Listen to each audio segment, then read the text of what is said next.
Hello, everyone, and welcome to today's live event brought to you by ISBE and the Illinois Principals Association. You are attending Building Your Data Team Roadmap, making sure the right drivers are on your team, presented by Gina Fulton and Dr. Debbie Sterling. My name is Arlen Peebles with the Illinois Principals Association, and I will be your webinar host for this morning and tech support. I just want to draw your attention to a couple of items on the GoToWebinar control panel that you'll need to be aware of as you go through this morning. The first is your audio panel. Most of you are joined by your computer audio listening through your speakers. That's the preferred way to join. That'll give you the best audio. But if you do have interruption or it drops out, you can switch over to the telephone, and there'll be a conference number for you there. We're also going to be having some participation during this webinar. That is when you will type your questions or comments into the questions box. So you want to make sure to have that open and ready on your control panel, and you simply type in your question into the box, hit submit, and we will see those questions and comments as they come in to us there. We're also going to have some handouts that you'll need to have with you this morning. You can see the handouts panel. You want to make sure to open that up. We've got 5 handouts listed there that you can click on and download at any time during the session. And that pretty much wraps it up for what you need to be aware of on the GoToWebinar control panel. If you have any technical questions, feel free to type them into the questions box, and I will address those individually as well. The recording has been started, and I will turn things over to Mrs. Gina Fulton. Gina, good morning. Good morning, Arlen. Thanks to IPA for hosting us this morning, and welcome everyone to Building Your Data Team Roadmap and making sure that you have the right drivers on your team. Again, my name is Gina Fulton, and I'll be leading you through today's session and the remaining 11 modules, along with monthly coaching for your data teams, and we'll have more conversations about that this morning. Dr. Debbie Sterling, and she'll be providing support as it relates to Ed 360 and getting into the nuts and bolts of that today as well. So we're really excited to have the day with you, or actually the morning with you.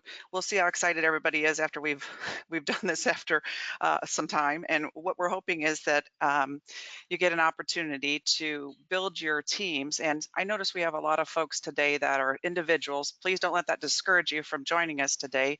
I know folks that have teams with you too. So what we'll just try to do is when it says when you feel like it's a team activity or it's something that maybe an individual can't do, what we'll try to do is bridge that gap somehow through communication today, through the dialogue or chat box or question box. Or if you have access to your microphone, please just unmute yourself, and when we have pause and ponder sections, ask those questions. So let's go ahead and get started. The course details are pretty simple. Obviously today you're attending your kickoff event with us, and this training will be archived, and we'll provide that to you later in case something comes up during the the morning. We know you're all busy, but we want to make sure we get you the information. After this first module, there'll be 11 modules, as we stated earlier, and it'll run through next year through June 12th. Will be the last session that we wrap up in. So it's basically you're going to learn some information, you're going to take it back to your buildings, and it's more job embedded PD. You're going to create some products as we go along that hopefully ties directly into the work that you do on a daily basis, actually. And then those monthly coaching supports, I'll be able to either schedule individual supports with you to just answer questions and help you along through this process, or I'll have open office hours, normally an hour before our webinars, so you're able to just meet and share, have some dialogue about whatever is troubling you as you move through all of this. And again, another opportunity, as the state's been offering micro-credentials, our hope is to have a data team system stack put together for you to have that opportunity, and that's still being developed with more information that we'll bring to you in the fall this year. So the next portion just simply gives you the information of how to contact me and have those team leaders out there, or the individuals that have signed up, is just shoot me an email before the next month, and we'll just try to set up some coaching sessions and provide those additional supports again once we get into this. And you'll start to see that you just might have questions and simple things like that, or you might truly want some dialogue around the data that you're pulling from the information that you get from your school year, which probably arrives in June or July. So giving you that opportunity. Let's just go over the rules of engagement again. I just want to remind everybody that we do record the webinar. So please, if you have questions or if you share anything in the chat box, as you all know, please make sure it's not anything specific enough to identify any student, person, or vendor during the information session. Again, if you could, please make sure you're able to chat, like, you have your microphone's able, or you're on your phone that you can unmute yourself, because in order to make this successful, it's a long webinar and we understand that, but we want to provide you with right now, right here information in the comfort of your own office with your cup of coffee and your feet up on your desk today. We hope that you have the ability to chat with us and provide some rich dialogue as we move through. And then we are going to have certain questions that simply say, or the slides that'll say pause and ponder.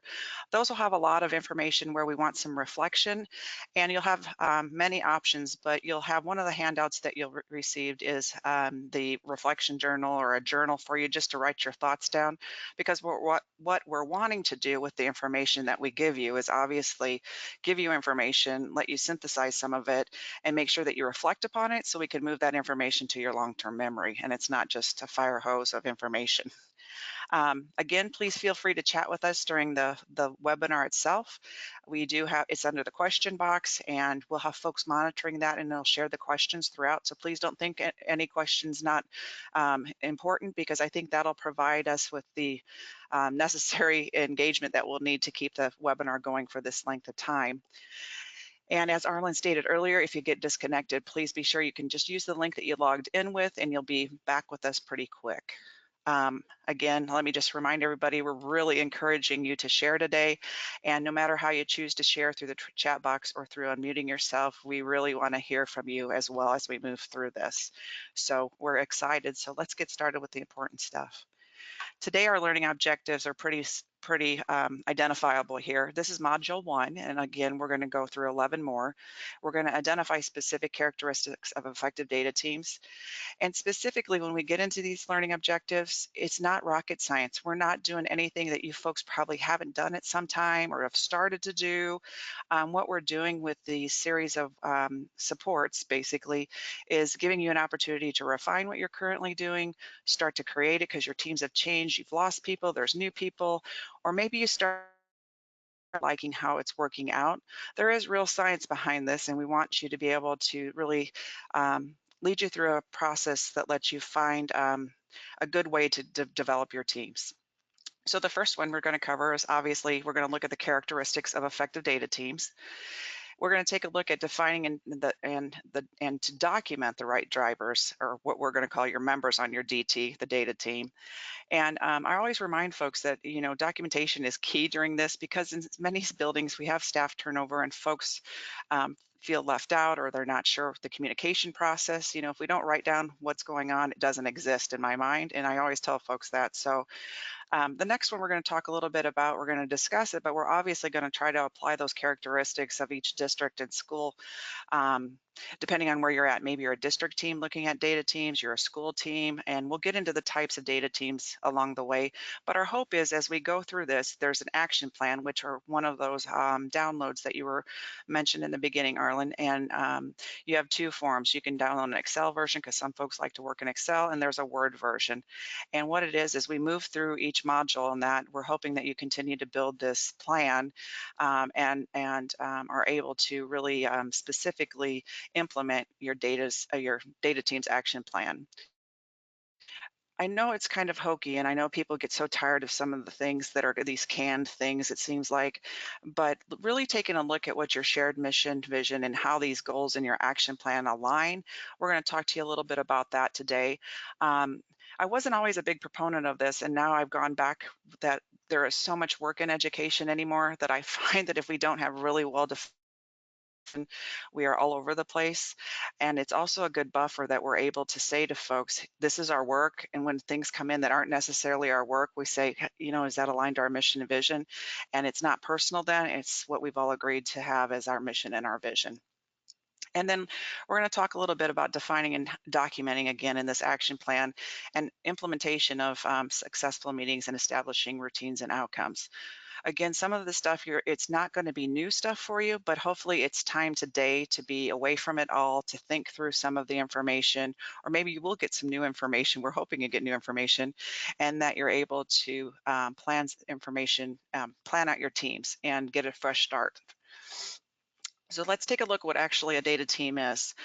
I don't need to read this to you, but you all can take a look. If you take a look at what they're specifically saying, it's just basically the purpose of why we operate and what those outcomes should be aligned to. And obviously, the big things that you see here are the blue highlights. It's a collaborative process. It's about having specific actions that are part of an identified student outcome. And everybody's working in continuous improvement cycles. And I know from across the state, no matter what plan you're writing across the state, everybody's normally looking at those specific, examining patterns, trends, and specific who's responsible, what their responsibilities are, and that ability to analyze information and then get hopefully some results. Much of this research about data teams was started by Dr. Douglas Reeves, and I don't know if anybody follows him, but he's got numerous areas of research. But data teams was what he originally coined, and actually he coined the term early in 2005. And when you see some of this information, it's really the seminal work that he did, and then Dr. Richard DeFore and Dr. Richard Ecker came along, and they've also done some seminal research at the school level for data teams. And you guys out in the field all are implementing, I'm sure, PLCs. So we'll tie into that a little bit as well and give you some time to really think through those PLCs and how they're operating, and perhaps shoring up the gaps that you might have in that or refining that process. And what we're hoping is, again, that you come out with either a new system that you've not had prior to, or a refined system that makes things better and great for kids and for support for teachers. So when we look at the 4 types of data teams, there's obviously the district team, and it's a bigger global perspective. It's taking a look at programs, evaluating effectiveness at a district level, things that go on, taking a look at whole groups, and depending on how many buildings you have, you might be looking at building structures of how they, play out across the district. And then we take a look at the school level information, and the school folks will talk specifically about, again, it's about that site. It's going to focus in on just what's going on in your school. And then we drill down again to that next level of instructional data teams, and obviously that's a form of PLCs as well. And how does that look in your building? And we're going to cover that with the specific characteristics. And then we have student assistant teams, data teams, and that gets more into the individual trying to really research and design plans around what's the data telling us about individual students who are struggling, and the more specific plans that they might need. So when we look at district level data teams, obviously they meet monthly, and time starts to become the big issue when we look at the teams across the districts. I know in the past couple of years we've gotten better about creating schedules and really trying to find time for what's important. I do know that from district levels, a lot of times PLCs do need refined in buildings. It's like they start out gung-ho, and perhaps some of the things we're going to cover today, you might be able to add into your plan and refine what's going on in your building, because I think sometimes across the state, PLCs don't look the same for sure, and the effectiveness might be in question at times. So obviously defining that time for this district team to meet monthly, and then specifically, define your district goals, or most places might have a strategic plan that they're looking at. And so obviously at the heart of everything that we do, we want to make sure that we're looking for student outcome. And obviously student outcome indicators is part of this, this type of data team. We want district targets, hopefully that, and I'm sure everybody's got plenty of district targets. And a lot of this is about what adult action can we use to improve outcomes for students. It's about the adult action in the classroom and in the buildings, and how it all supports that a student outcome, and so how we can get kids going in the right direction. And then hopefully too, it helps either support the current strategic plan that you have, or in some cases, folks are just starting to develop, a new round of their district strategic improvement plan. These teams are there to start gathering their information. So things are mainly based on data and not perception or how people feel. And then obviously program evaluations, and again, deciding what's effective in your district. Sometimes, money fluctuates and you have to decide what's the most effective plan that we have. And so the best way to do that is to make sure you have some data collected and that you're able to set up an evaluation for the programs that you have. And that's all at the district level. Obviously, it could be done, some of these things could be done at the school level, but what we're working towards here is, again, that bigger umbrella over what will take place at the district. The next team is the school data team. And again, it meets at least monthly. And their school goals. So again, it's your school improvement goals, obviously tied into and indicators. And then depending on how your strategic plan's written, I'm sure things flow down and there's specific targets that they want the schools to hit as well. And depending on how many buildings you have in your district, each building, the pedagogy looks different in all the buildings, the culture and climate of the buildings are different. So what are those adult action indicators that you want to collect and take a look at to make sure, again, we're making sure we control adult actions, that the things we can control, and move forward with a better plan. And then obviously you guys play a part in drafting the school improvement plan based on data. I don't think any more people are shocked to say we have to use data to make decisions. We have so much data that we don't know what to do with the data, I think is what the issue is. And really knowing what levers in the data are really important to us, and being able to analyze that and really make sure it's the right data that we are using. We say we're data rich and analysis poor. So let's be, and hopefully these sessions help you through that as we go throughout the year. The instructional data team, again, is folks have been doing this for a long time, but I visit a lot of schools across the state, and what I find is we have pockets of greatness when it comes to, and some run like well-oiled machines. And I know I can't hear you all, but I can hear you giggling or smirking in your office thinking, yeah, I would like to tighten some of those teams up. Or if you have a great team that does wonderful PLC work, that'd be great even to drop that into the chat so we could see what school you're from and maybe have an opportunity to have some conversation about what works and what you've seen as characteristics. But we'd love for you to share today too when we get into some of that. Obviously, they meet more frequently, and that's pretty interesting because when we're out in the buildings, it's always the time factor. How do I find time to make this schedule work? And normally what happens is when buildings change, I can't, and staffing's an issue in some school districts across the state. You can't find teachers, so you make a new schedule. You might have had 8 periods. Well, when you reduce to 7, you've lost a specific opportunity for folks to meet. I really want you to encourage yourselves, if you're the district leader, to find ways to be creative and to keep that opportunity for teachers to meet and team and relate to the data. Because again, what's your purpose? You've got to go back to figure out that if you don't use data to drive your instruction, it's going to be pretty hard to be high performing and meet the needs of all your students in your building. Obviously, you're focused on groups of students in this instructional team. And you're engaged in that collaborative cyclical process. And again, what does research tell us about the best PD around is obviously if you're in that job embedded continuous improvement model yourself and you're reflecting on what works, what doesn't work, how do we respond pretty quickly, and how do we support whatever it be, the student struggling with, or a specific program that we need to identify these issues. And then again, when it comes to specific strategies for a targeted timeline, what we're thinking about is that many times we write action plans or we have specific school improvement goals. And I don't know if you guys have this, but it's something that, goes on and on and on, and no outcomes are gathered. It's just, there's no one accountable. It's, that meeting, you have the PLC and you're still talking about the same agenda items that you had in the first month of school and it's month 8. Maybe those are the type of things that we need to take a look back and really strengthen the processes so people are aware of what takes place in these instructional teams, and we help them through that. So again, we're going to cover some of that. And you're always looking at short-term results, right? So you get information in on students.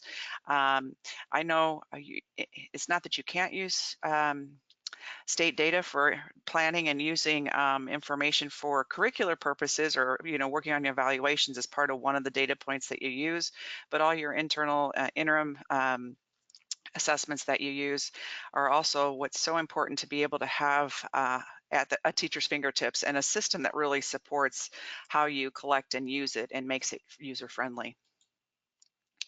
And then when we look at it, the student assistant teams, they meet a lot. And student assistant teams that I'm thinking that use data could be obviously your behavior team, and they're looking at specific individual student trends.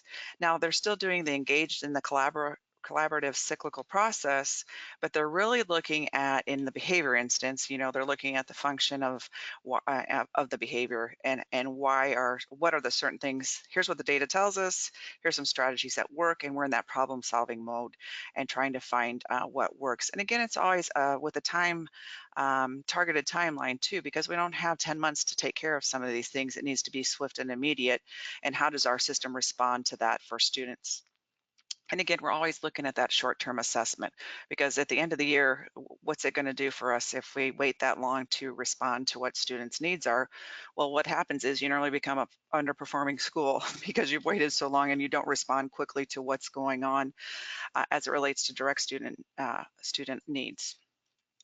When we look at why data teams, why do we look at it's obviously creating a consistent and comprehensive framework. And I know I'm huge about systems and frameworks, because we do have turnover in states and in buildings. And we want to make sure that whatever the work that teachers do, again, if time's our number one commodity that we don't have a lot of, we want to start really making systems that support the whole system. And that if one person in that system leaves, we have documentation, or we've built capacity to allow folks to have some structures in place that still support their work, and they don't start at ground zero again. And obviously, when we're looking at this improvement planning, it's across the board again, because we've talked a little bit about, the district normally has a strategic plan, and the schools have their improvement plans as well. And in Illinois, you could probably have a gazillion plans depending on what project you're working on. So I know the plan is still a four-letter word for a reason out there, but I think that's getting better as well in the state. So that e-plan should hopefully bring you back together and not have so much redundancy for yourselves. And then again, continuing to focus on that classroom and individual students. So in your mind, if we start at the 64,000 feet, we're just trying to drill down throughout the system and get down to what's important, and that's the student. And what's nice is ISBE's Ed 360 system really allows us to be able to get to that level. And I know a lot of folks on the call have been pilot sites, have opted in. And what our hope is today is that maybe you're not aware that your district is part of Ed 360. If you're a teacher on the line, or you're an instructional leader, it's something that you might want to check with, because I think at this time there's quite a few school districts that have opted in. And so if Ed 360 is kind of foreign to you, we're going to take you through a walk through that as well. And then that might lead you to have further conversations with folks in your district, because it's a pretty powerful data warehouse, and does other functions for you that Dr. Sterling's going to walk you through. So let's take a look at the more of the why. I know a lot of you guys accept title money as well. And when ESSA was rewritten, that focus again of trying to make sure that we have quality professional development. I still read some school improvement budgets, and I still look at Title I. And so that big piece of Title I is, how do we have that sustained, intensive, job embedded, classroom focused, and data driven? And so these data teams are so important in your building, or at least the aspects of how to create data teams and what they look like, so you can share them with folks, is because you really need to be kind of training on this and gearing up for it. I know I have a lot of schools, when I would review budgets for them for Title I, especially Title II even, I would say, so what's your district's professional development plan? And I would, they're like, well, we send folks to the kindergarten conference. I'm like, well, that's technically not a plan. And no offense, that's been here since NCLB, the professional development plan. So what we're hoping is that you're able to use Ed 360, these data teams, and you're collecting the data, and you make powerful, well-intentioned professional development based on the data that you're able to get from all these areas. And again, what do you want to establish is a research-based, job-embedded, classroom-focused, data-driven professional development system that allows for teacher growth. So Let's take a look at what we might have in store for you as the first one. So we thought that it was the chat to all because chat to all is in the go-to meeting, not the go-to webinar. So if you could chat with us right in the question box, share a feature that, perhaps that's the current steps you've taken in your district. And are you, at the school data team, are you at the district level, the school level? And how might you implement or refine this, initial data teams, or basically the purpose of why you're here today and what your role is in the district. So if you could, um, I see the question Arlen's answered for us. Thank you so much, Arlen. Share with us in the chat to all, and I say chat to all, just in your question box, the current steps you guys use at your district level, at your school level, in data teams. Is it that you have a, a formalized PLC? You guys meet, weekly? You're all about the data. You're a well-oiled machine, or you're still emerging, trying to figure this out. Or we started it, we lost our building principle. We're back to ground zero because we don't have time anymore. What's it look like out there for those of you that are with us today? And I'll be quiet for a minute. Are we getting thumbs up? And Yes, we've got from Joyce, she says, we're a work in progress. Katie says a 4A building, school level, just starting this journey and starting over. yes, that happens a lot. And so don't be discouraged. Just find refinements that you can do. It's once you get them into that well-oiled machine, they never want to go back. So it's just getting off. And like I said, this isn't rocket science to anybody. It's just time away from the masses for you to think through how you might want this to look. And what we're hoping is the information we share today gives you some aha moments and lets you start to formulate your plan. So that's great. Anybody else?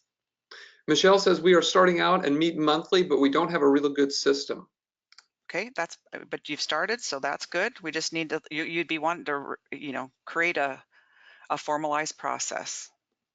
And you're wanting to institutionalize it. Sorry, Arlen, go ahead. No problem. Marcy says we're currently have data teams for school level teams at benchmark times to analyze our benchmark data and to use the data to adjust our title groups and progress monitoring recommendations. Perfect. I'm curious, Marcy, are folks really good about the effective use of their time? Because maybe that's another question to ask is like, you might only have 30 minutes. Do these folks get in and use their time and get out? We'll wait for Marcy's response. Yeah, Diane says she is district level. We have a monthly district improvement team that includes all district leaders, school improvement teams, building based.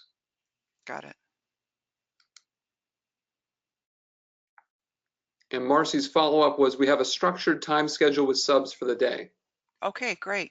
So you've had I know that's that's a nice luxury actually to have. So guard that with your life, because I know across the state it is hard to get subs depending on what part of the state you're in and all the things that go on. So that's great if you're able to do that.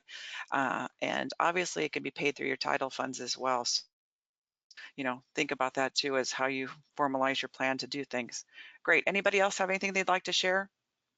Lisa says our data team on this webinar consists of myself, curriculum coordinator, assistant superintendent, a district reading coach, and a district math coach. We have the DLT, BLT, PLCs in place and each meet monthly. That's awesome. And let me ask a follow-up to that too. I hate to ask these, but are you here for refinement maybe and to get some ideas? Are you happy with how things are running? I mean, you know what I mean, without me making, an assumption.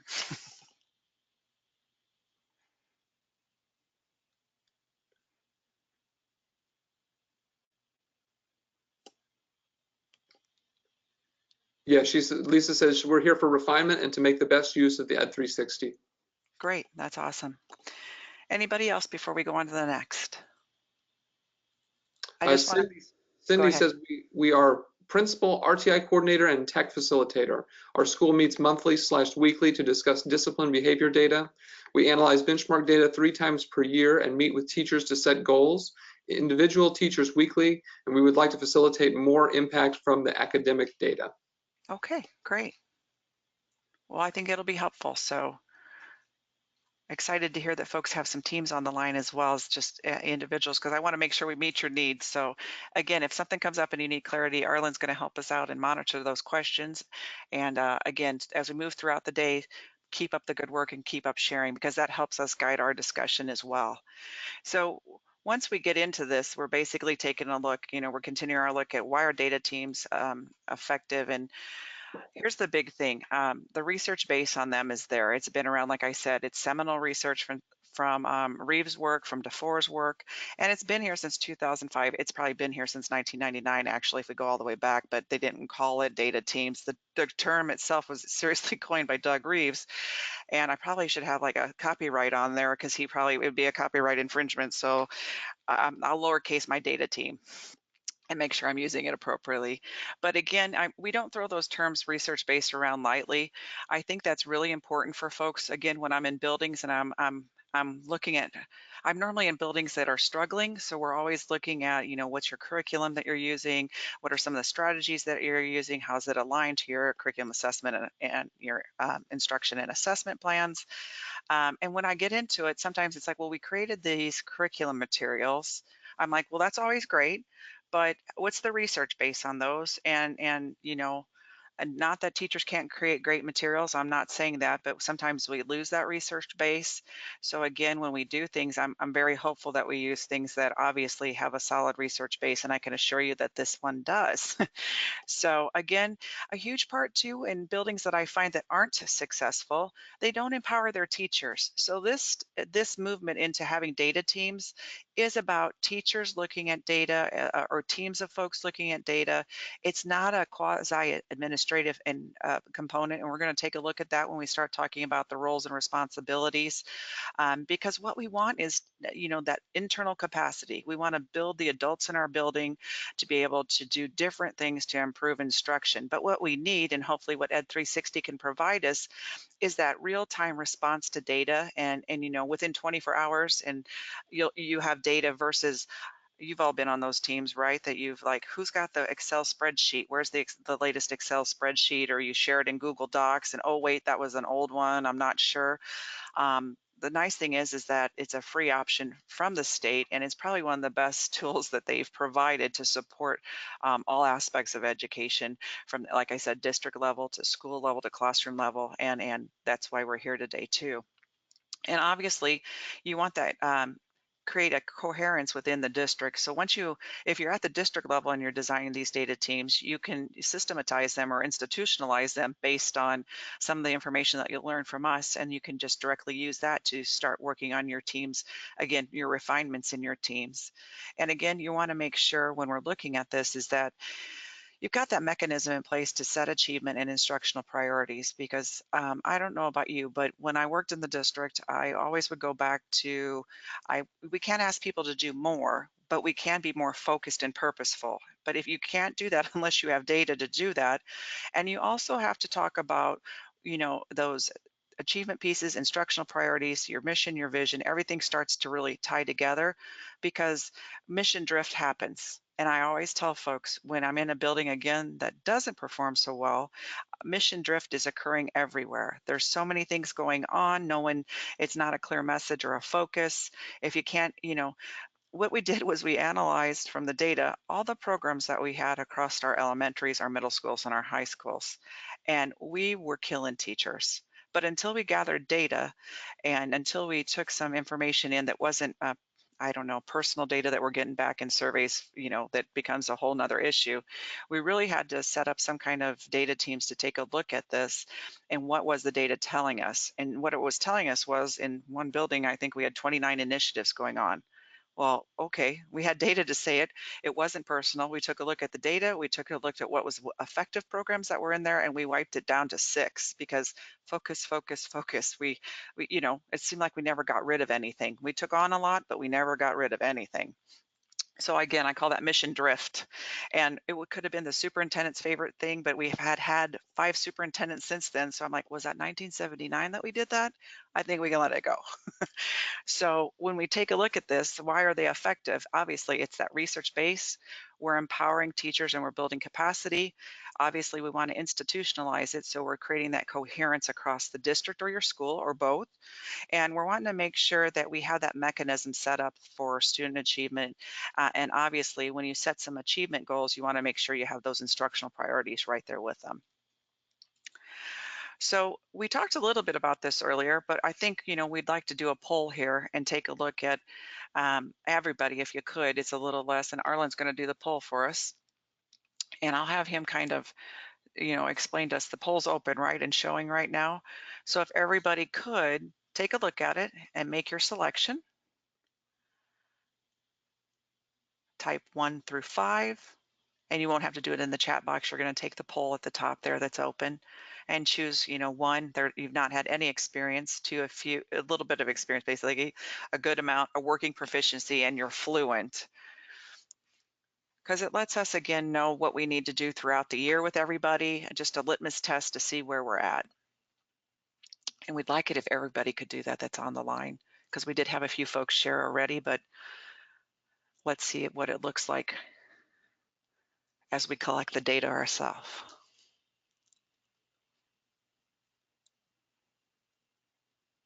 I feel like it's a game of Family Feud sometimes, and I need to play music for you. And then it's survey says.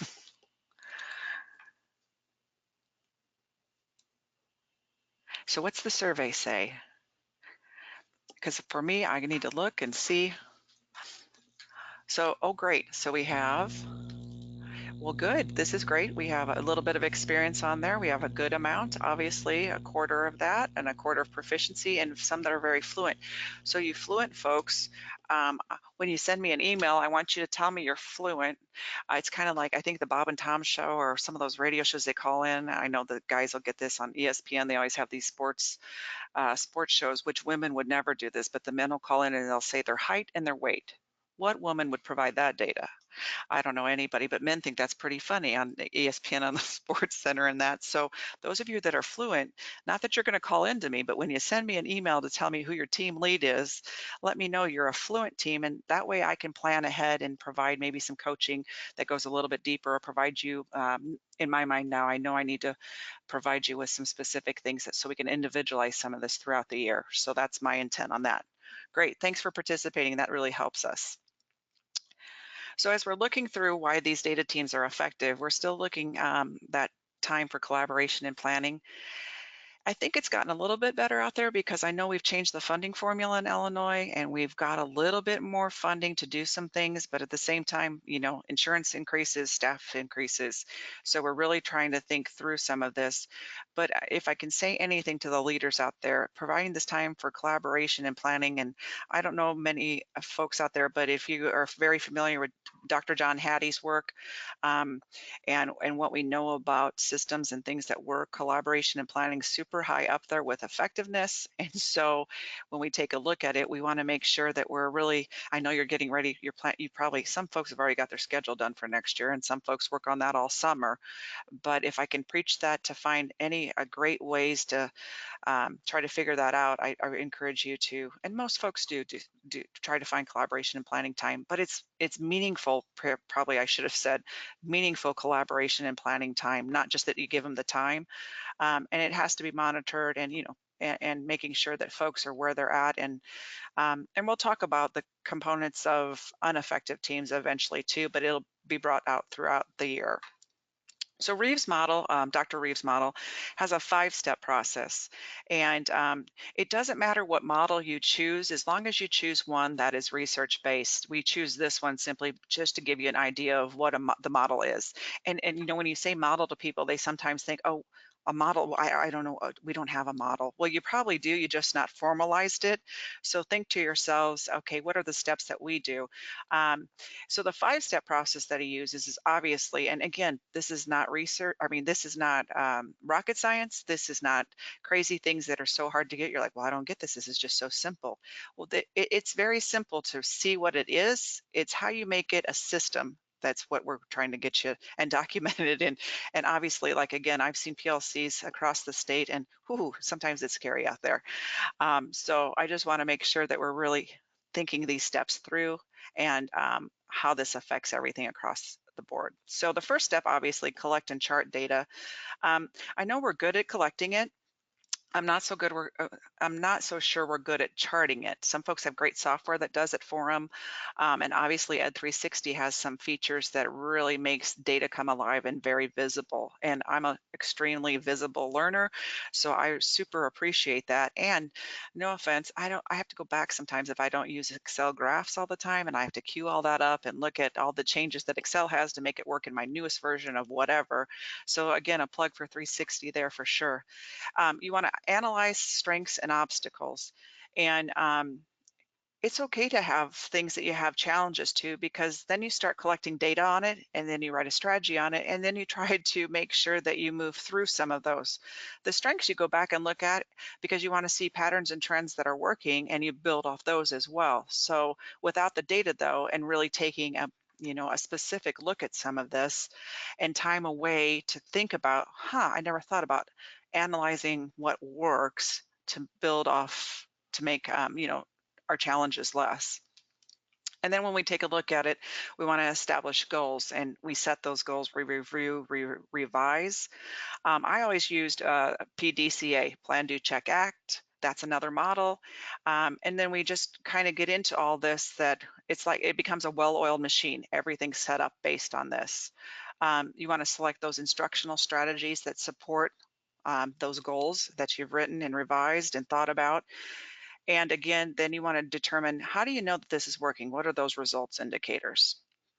And then again, it goes back to not only when you create the data team and people are on the data team, that's a job embedded professional development opportunity, but also what does this data tell you in real time, basically, instead of waiting till, say, the end of the quarter to offer, well, I noticed that our kindergartners really needed assistance in phonemic awareness, and we didn't have blank, blank, and blank from the data, because we're able to see this from some of those result indicators that we looked at. Now we're going to go and have those opportunities to have quick days of, and it's not days, it's quick opportunities to go back and just simply retrain on, hey, just as a reminder, either we forgot that we had this, this, and this, and I know no one's not doing phonemic awareness. This is just an example.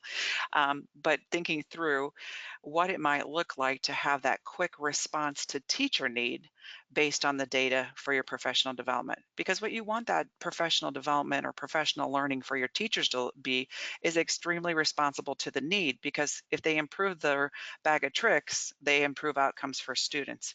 And sometimes it's just a mismatch of not knowing, at a certain time when we benchmark, we've got something out of whack with our curriculum. So we want to make sure that that job embedded training occurs based on the data that we're collecting as well. So it makes it way easier to provide these really focused, spot on opportunities for professional growth and learning. The other model that we look at is obviously diverse data team structure within the PLC. And we don't cover it in depth today, but we'll give you just the idea of, here's the differences for discussion and planning. And that's one of the things that I can do in depth with anybody as we go on for the coaching, coaching opportunities one-on-one with the teams too as well. But we're going to cover it. It's just, you might have more questions. Here's the visual, obviously, for Doug Reeves' work. Again, it's not rocket science. It's not anything too crazy. And what you basically do is start following the process and going through the cycle. And, you start at the top, you work your way down, and you start realizing that, I don't know how much I can cover in 30 minutes if I'm not super organized and really getting to at the heart of what's important when we have these data team meetings. And so there's the visual graphic, at least for you as well, for Reeves' work. When we look at the FERS model, and this one is one that was done in Atlanta Public Schools, it's still that 6-step process. He adds the 6th step, and he does all the other steps, obviously, that Reeves' work does. He calls them things that are a little different. He obviously collects and charts data. And again, I want to emphasize that charting piece, because again, we collect a lot, but how do we chart it? How do we represent it to our constituents so they really know how to be able to use it? And again, we take step 2 and we analyze data and we prioritize need. again, I always tell folks too, when we think about instruction and you have a lot of folks have multi-tiered systems of support. So you're taking a look at your data. And I was just in a building the other day, and um, the level of proficiency, let's just say, wasn't where it needed to be. But it was a large, it was probably 80% of students that weren't, um, that were needing intervention. Let me put it that way. So we had that inverse triangle back, if you thought of that district, the triangle that points down. And so I asked it's a critical question is, so what is everyone working on in the core curriculum? And is it, effective, rigorous, and do kids have access to it? And I, no one could really answer that. And when I asked, so what type of curriculum materials are there? It was a lot of teacher created, and again, people had come and gone. They thought it was, where it needed to be, but in reality, it wasn't as great. And again, I think we've had standards change and all kinds of things have changed within the last 6 years. So making sure that the reason to really look at the data and analyze it is pretty important, specifically to design that. So in that 80% of those students having issue with needing intervention, there was no way you could provide intervention at that level, because it goes back to this prioritizing needs. You don't have the resources to do 80% of students in intervention, but you do have it to do it when you go back and you look at your core and you push all that priority need, back through your core. SMART goals have been around forever. I don't know. I don't get it. I mean, SMART goals are pretty mathematically set out. It's a formula of how you write it. But I do know, again, I review applications every once in a while for the agency, and it's always, please write your SMART goals. And I'm always amazed that they're not very smart. So again, his part of that, they're very serious about those, because think about it. You write a goal and you're measuring off that goal of your success. If it's wishy-washy and not measurable, it's not timely. You've all been on those teams of how that works. And again, it's not very smart when it's written. And just making sure that you're following to the SMART goal idea. And then step 4 is basically selecting those common instructional strategies. Have you ever worked in a building when there was more strategies than you could shake a stick at, but you had it's because everybody was doing, well, I learned this at this conference and I learned this. One, it wasn't probably research based. And two, you have to really focus focus on the focus. What's important and what is the data telling you in the areas that you really need to hone in those skills? And then you're taking data on that as well. Not only data on students, but data on teacher implementation and usage in the classroom, and doing your walkthroughs to see, oh, yeah, we're all on the same page. We've discussed this. We're all using those common instructional strategies. And I think for DeFore's work, he really brought that into the forefront for all of us that have been in education for a significant amount of time now. And PLCs are still here. I think PLCs get a bad rap sometimes because they aren't implemented as effectively as we'd like it. And teachers roll their eyes and are like, oh, I got to go to PLC. And PLCs that run like a well-oiled machine, and anybody that has, and this is not, I don't sell anything, I don't belong to, I'm trying to think of their group, Dr. DeFore's group that they have, gosh, I'll think of it in a minute here. But they have a ton of videos even, and they're able to really show folks what it looks like to be a well-oiled machine. And I think if you saw that and reflected on what your building or your district's PLC or your data team looks like, it's probably not quite where you'd like it, except those fluent folks that are out here, they might be rocking it out in their district. So and then after you determine those instructional strategies, you go into step 5 and you take a look at those result indicators and what is it that, that the outcomes that you're getting based on all of this. And um, are you getting where you need to be? Because when you go into step 6, you're taking a look, obviously you're monitoring what's taken place.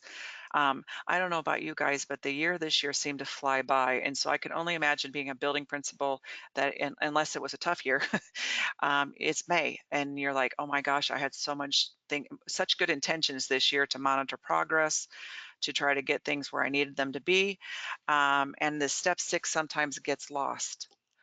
And so when thinking through some of those things, that monitoring, evaluating progress, and that asterisk when necessary, that's your responsiveness to the data.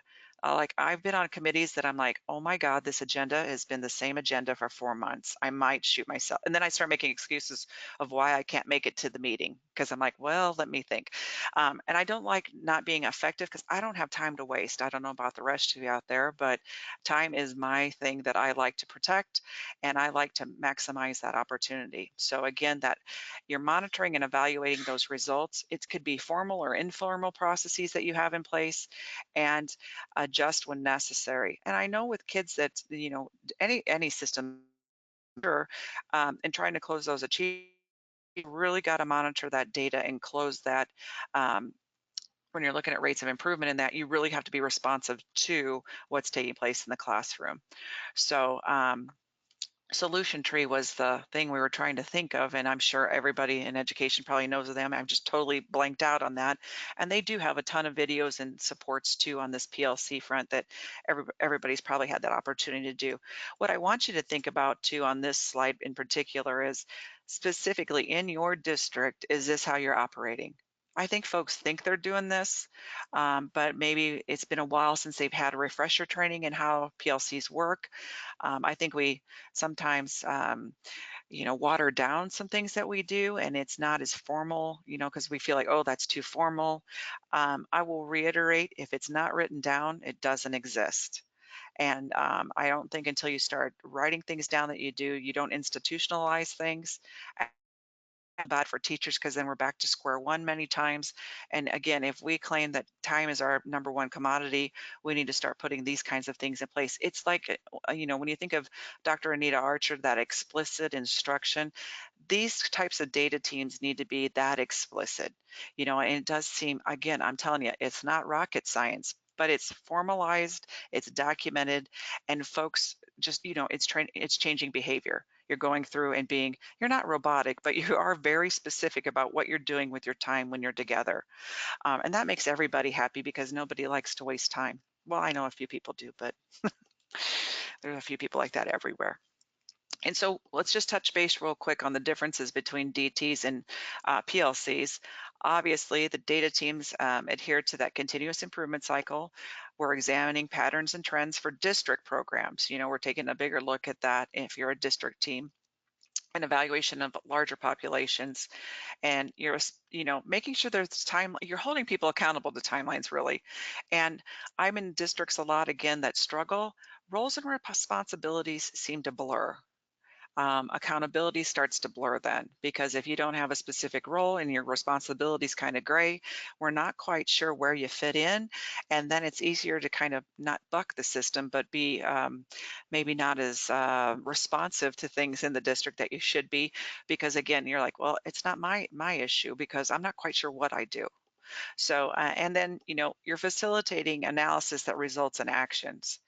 Again, let's go back to that thought of, we've had an agenda for 4 months. Now, I know that agenda item stays on there and stays on there and stays on there. For whatever reason, we're not getting to it. But nothing infuriates people more than spinning their wheels and not getting, if it's difficult and it's a crucial or critical conversation, then let's build our skills in that area so we can have those critical conversations, because it's normally something that needs to be taken care of, that results in action and good things happen for kids. And at all this work, I always remind folks too, it's what's best for children. We have a tendency to be adults, adult centered instead of student centered in some of these things. And the bottom line is that what we're doing here is to create better outcomes for students. And we may give it lip service, but sometimes, a demonstration of that item being on the agenda for 4 months, for example, surely doesn't say that we're responsive to student needs. It's, whatever's in place, we want to make sure in those data teams that they result in action. When we talk about PLCs, obviously they use all the above and they add that sixth step into it. I really do like that sixth step actually. Um, the model that I used had 4 steps. It's just whatever the research base is that works, and adhering to a specific framework that you can train on, share, and expect everybody to use. So again, we're not saying you have to use a certain model, but here's a few that there's other models out there. And again, the big piece is being adjust your course when you need to. And in most cases, those PLCs normally are working on grade level or building level content teams, and specifically individual information for students to really drill down and provide the strategies and interventions that they need. So we've covered a lot so far. Um, let's talk here, and the pause and ponder. I stole this from Joelle and Killian. She uses this in most of her stuff when she does training with us, at least. And I love how she had the pause and ponder. I always have a reflection section, and I normally bother people because normally within at least 10 slides, I'm asking you to reflect.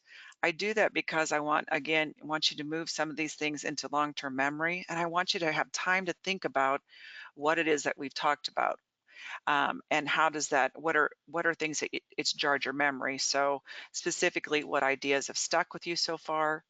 What aspects do you disagree with? Because that's always a great conversation starter for us to have. What aspects do you want to ponder further? What resonates with you? What's that? Yeah, you're shaking your head. You're like, yep, that's how it happens here. How does this perspective differ from previous knowledge? Are you gaining through? And or does it reaffirm what you're doing is on the right path? I know we have folks here that are fluent in what they're doing. Sometimes it's nice just to come and be like, yep, we've got this. We're just kind of checking off the list to make sure we are going in the right direction, and it's just reaffirmation. So you've got two options here, actually, and I know folks are really good about sharing. So any one of these questions that you'd like to share with Arlen will read out to us, and we can have some conversation specifically around that. And then in the handout that you have, there is a reflection log in there.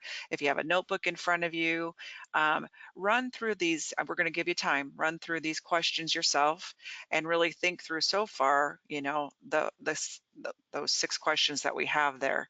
In the meantime, if you'd like to share out on the question box, and share it out and let us know what you're thinking, it helps drive our instruction as well. So again, we're trying to model using data to move forward throughout this and throughout the rest of the year with the group. So let's hear from you, and then please not only share it out in the chat or feel free to unmute yourself and share.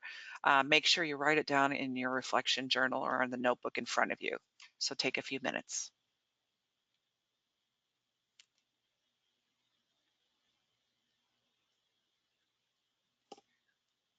I'm like, pew, it's you. You're next.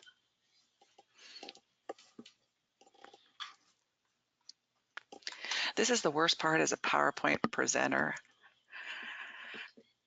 And it sounds like crickets on the other end. So anybody out there that wants to share something, I'm happy to have Arlen talk to me.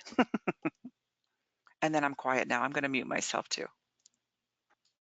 All right, we've got a comment in here from Kim. She says, I need to get the right people on the data team, right in quotes.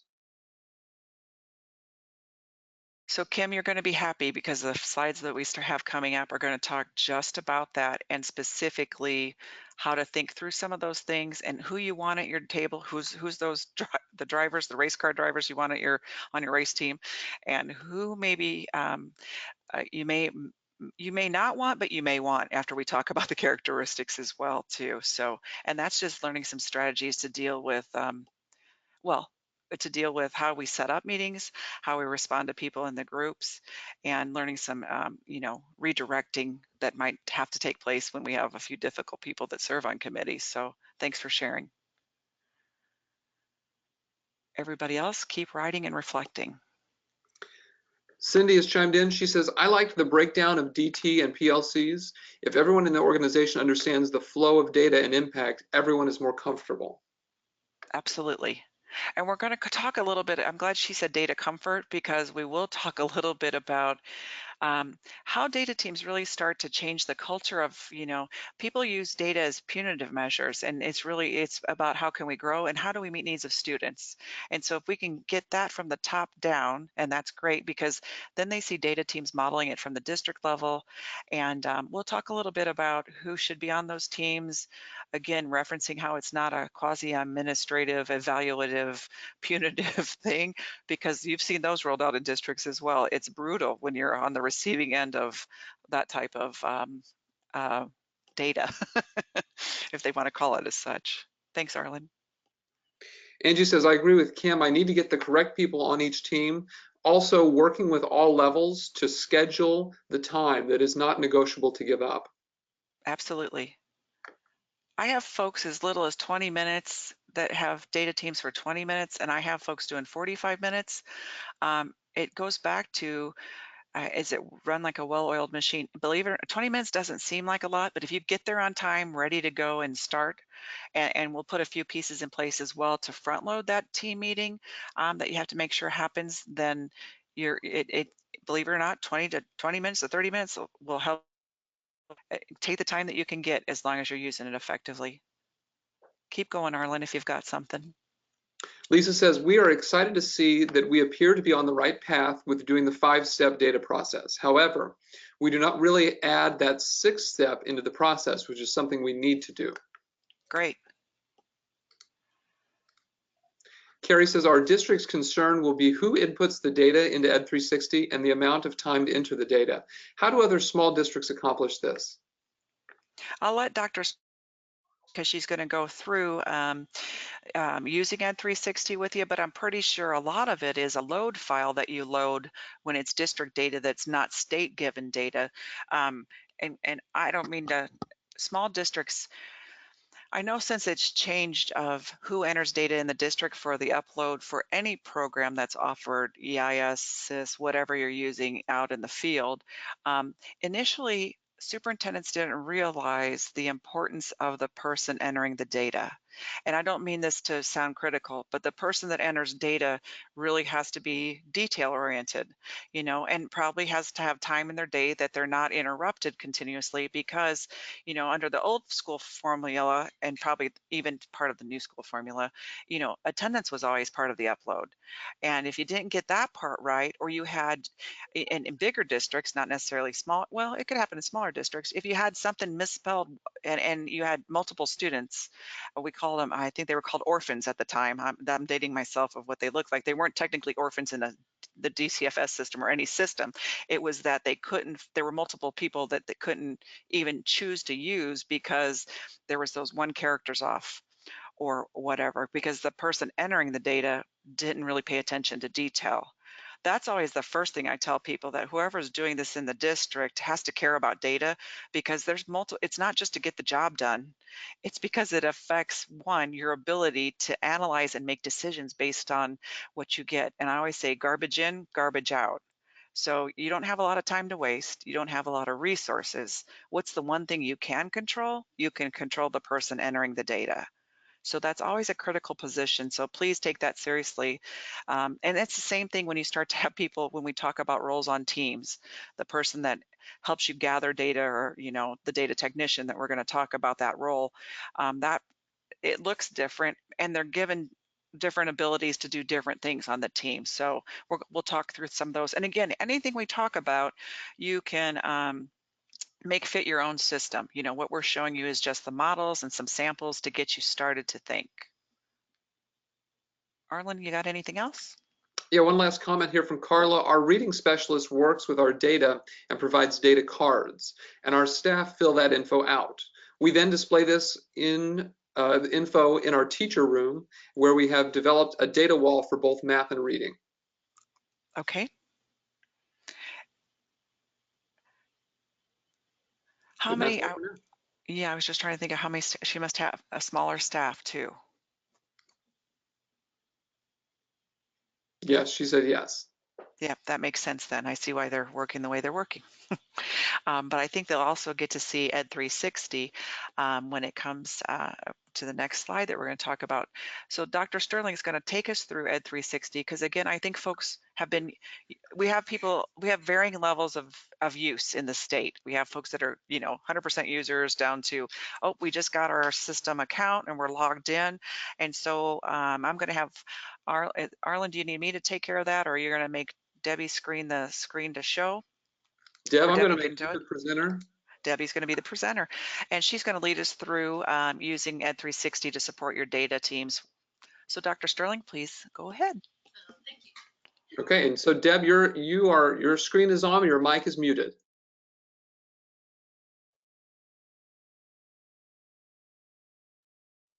So you'll just want to unmute your microphone and then we'll be all set.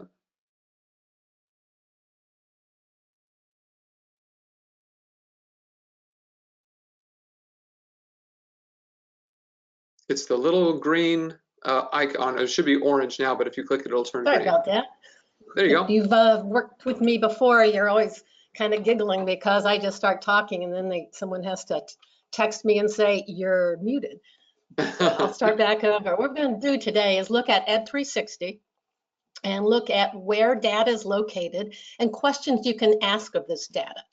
So I've logged into my demo site, but if your district has opted in, or you are a superintendent or associate superintendent, assistant superintendent, you can also log into ed360.isbe.net.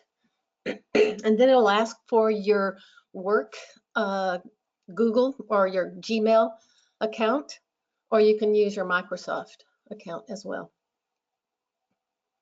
So it would ask for your email address and then your work password for that account.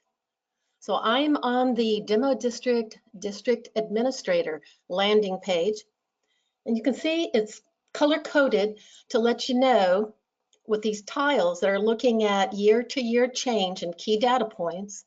If I hover over it, the orange is indicating this is previous year data.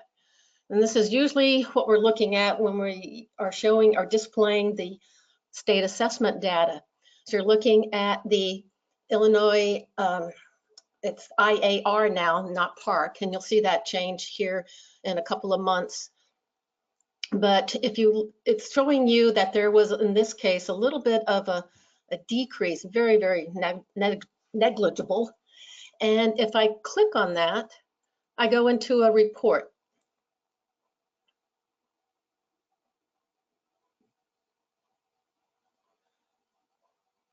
And so you're looking at the year-to-year change in PARC levels or performance levels 4 and 5. So these are students considered ready for the next grade level.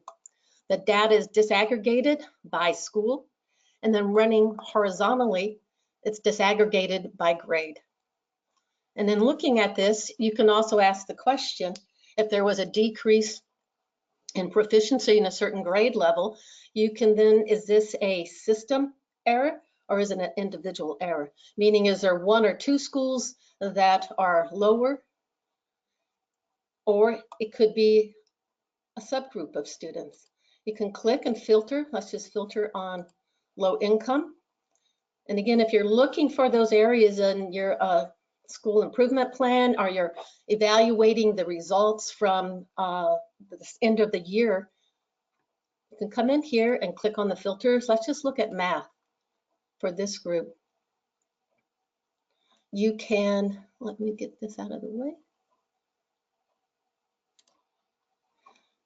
Over here on the right, you can actually extract or export this information, and you have different formats. And you can say, I can also have different views of this information. I can go back over to the academic overview and look at a trend. So we'll be showing a 5-year trend as soon as that data is available in end of June, beginning of July. And we'll roll over to the new school year on July 1. But our systems will be open on August 1 for your, sending us your enrollment data and your teacher-student course assignments.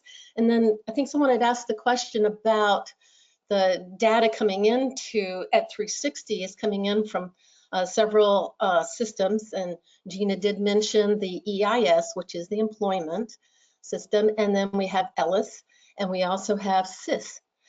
And when that data coordinator submits the data, in the past, there was usually maybe they sent it twice or 3 times at the beginning of the year, and then for any changes in course assignments in January, and then at the end of the year.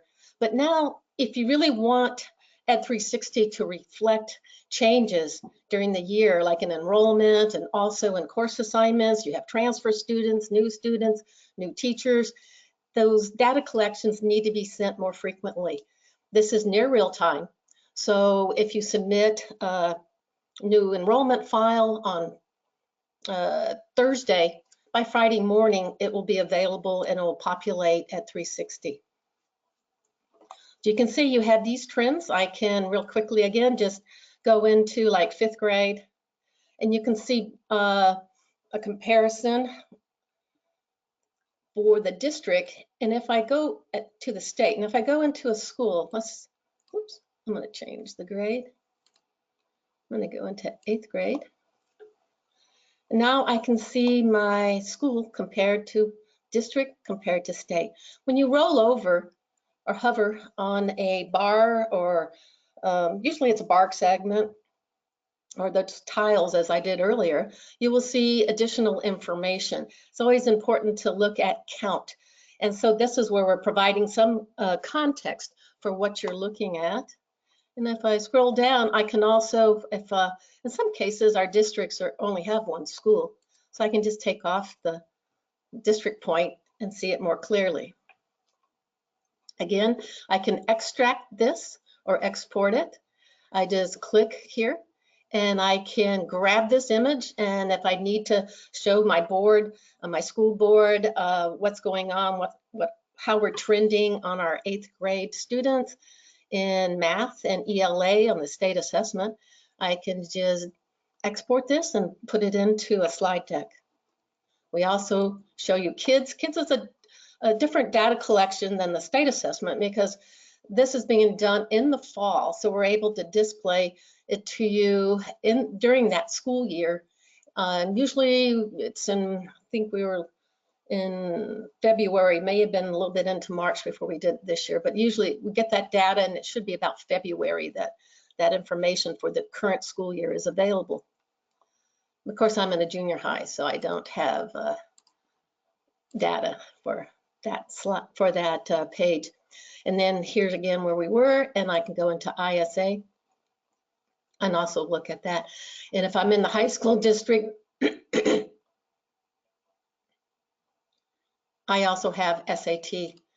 And we are adding PSAT. So you'll be creating some views of data that students moving through 9th, 10th, and 11th grade. So there will be more data for our high school teachers and administrators. And that will be available for the beginning of school year 2019-2020. There's another way of accessing this information. It is up here on the drop-down menu called Academics, and you can see everything available to you.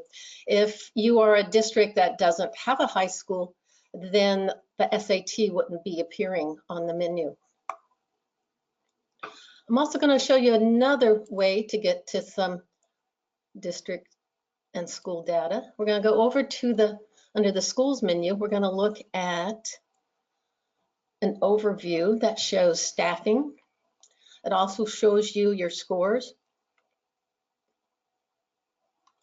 And I'm going to click on Park, or IAR, and I'm going to hover over a bar segment. I'm going to do ELA, but I'm going to look at 3rd grade. When I click on Performance Level 3, I get a pop-up, and it's a listing of students. And if I move over to that column, number of points away from Level 4. So this is how many points they're away from being proficient. Let me click that again. And you can see here that these students are like 3, and depending on the error in the SIM, or the standard error measure, you can get a better understanding of, well, there's a range there. So they could actually be proficient if they were tested again. And we used to call these the bubble kids, and a lot of districts will focus in on these students. You can, it's called a WYSIWYG up here. What you see is what you get. So if you want to export this data, you can see this is paginated. So I would just get what's on the screen. If you see on that far right side, export full CSV, you'll get all 4 pages. So I'm going to click off of that, and I can choose one of my schools, and it just shows it compared to the district, number of students, and some other metrics that you're familiar with from school report card. But Ed360 is operational, meaning it's here to support you as an instructional support tool and data decision, data informed practice as well. So the school report card is about accountability. And this is about just providing you with the most current data that you've sent us and providing you with displays that should be, or hopefully, or have high utility for you. We also display the survey, the 5 essential survey results. And I'm gonna move now into, we also have a school compare. My demo site doesn't have all the features that if you're online and at 360 right now, you may have a little bit of different view, especially on this page. I don't have 852 districts listed here, but when you are asking questions on this page about, what school, who I think has similar characteristics as, let's say, I wanted to pick my pre-K 8, and I can just click here and click here. But over here on the demo, I would have, where it's displaying demo district, there would be a list of districts. And you usually know which schools that you're either find yourself being competitive with or that are similar to you, and you want to know, well, how do they do on these metrics? And I can only display what's on in this one district, but I can look across and look at the comparison in terms of my subgroups, my enrollments. So if I was a school here that had high EL, like I was comparing my school to another school with high EL, I'm looking at the park performance. And I can see also, if I was a high school, the comparison on the SAT performance. I'm going to move over and go into educator, because I want to also show you that you can look at staff information. We're seeing effective teachers compared school, district, state. It persisted the fact that I had chosen a school. I'm going to move down here into the junior high. And you can see a number of the instructional staff and also special ed teachers. If I move down a little bit, this helps you look at in terms of grades served, free reduced lunch population in the different schools, because it's disaggregating this information by school, i.e. percent of IPs, EL. What's important too is look at first year teachers. And I can see that my high school has a higher percent. Make sure I have a good induction plan in place for the beginning of the school year. What's also gives you some helpful information is over on the far right, you're looking at teachers with expiring licenses. If I click on something that's underlined on these pages, that means I get a pop-up. Here, we're providing you with a list of your teachers, their email, so you can send them a friendly email that, especially if you look at this expiration date, June 30, 2019, just to give them a reminder that they need to take care of that. I'm going to, if you go down to the bottom, you just close that pop-up. I'm now going to move over to educator course assignments. This is where you have a list of your teachers. And I'm going to go down to a teacher 92. So teachers and you as administrators can see remember, this is orange, so it's previous year data, but it's the previous year state assessment data on their current students that are in their classrooms. So they're looking at their incoming students. And if you were teaching, in this case, this is the language arts and social studies teacher. There are 5 sections, and you're looking at quite a bit of, there's difference. There's some learner variability here in these two sections. So a lot of times you're hoping that you have 5 preps or 6 preps, and all of a sudden, or you're hoping to have 1 prep for all your sections, and all of a sudden you've got 5 preps now. So this also gives you as an administrator, though, a sense of what that teacher will be up against. Whoops, okay, well, I'll just leave it right there. And also the teachers can click on that and get that pop-up of the students and their distance from the next performance level. When there's something on the screen that says more info, it's giving you additional, either defining that metric or how it's calculated or what to do with it. And we'll be adding more just-in-time or embedded PD onto these screens. And you can see right now that legend saying this is current year course assignments. I'm going to click on this teacher's name. What I pull up is licensure information. If I click on the plus sign, I'm going to see not only their license and the expiration date, but I'm looking at their endorsements. And this is what's important about teaching in and out of field. In the state student information system, they have created a new report that is showing teaching in and out of field on every course a teacher is teaching. And so that information will also be available in this upcoming school year on Ed 360. If I click on this little icon, profile icon, what I'm going to do is, this was something that we received feedback from our opted-in districts, that they want to be able to see as an administrator, you want to be able to see what Ed 360 looks like for a teacher. So now I am in this, was teacher 92. So I can see the composition of their student demographics. And I'll see it by, they have slightly more, there are more males and females. And the teacher is, seeing this is her performance scores. If she also has ISA, this is from last year, and their schedule. Well, I'm going to show you, you see previous year. This means this teacher was teaching for the district last year or several years. If I click on that, and this was something also that we received feedback from you. The teacher is able to see the impact they had on their students. And this at the junior high we're looking at. And this instructor had 111 students, of which 21 were IEP. And here are the results. So they can see a 3-year trend, a little kind of going downward a little bit in performance levels 4 and 5. ELA.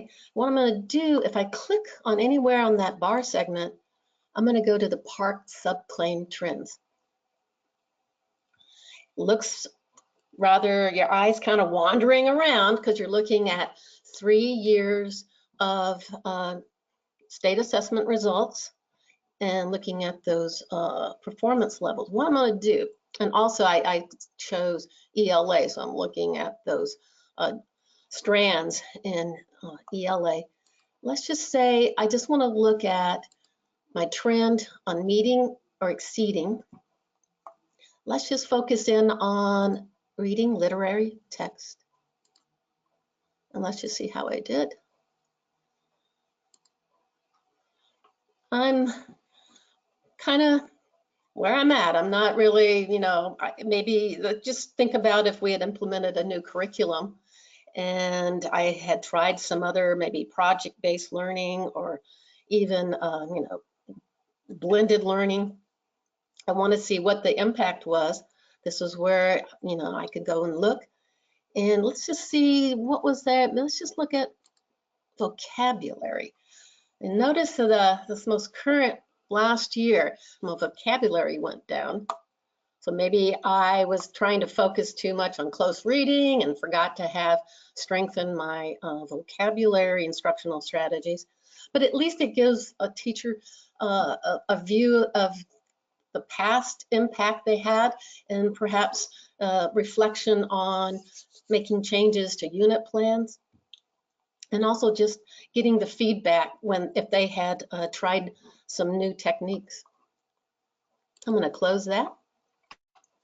I'm going to go back into I'm going to show you what we have available for teachers to use, a formative assessment tool called Plickers. It's an opt-in service that's free. And this is just the results of using Plickers. This is actually real-time data.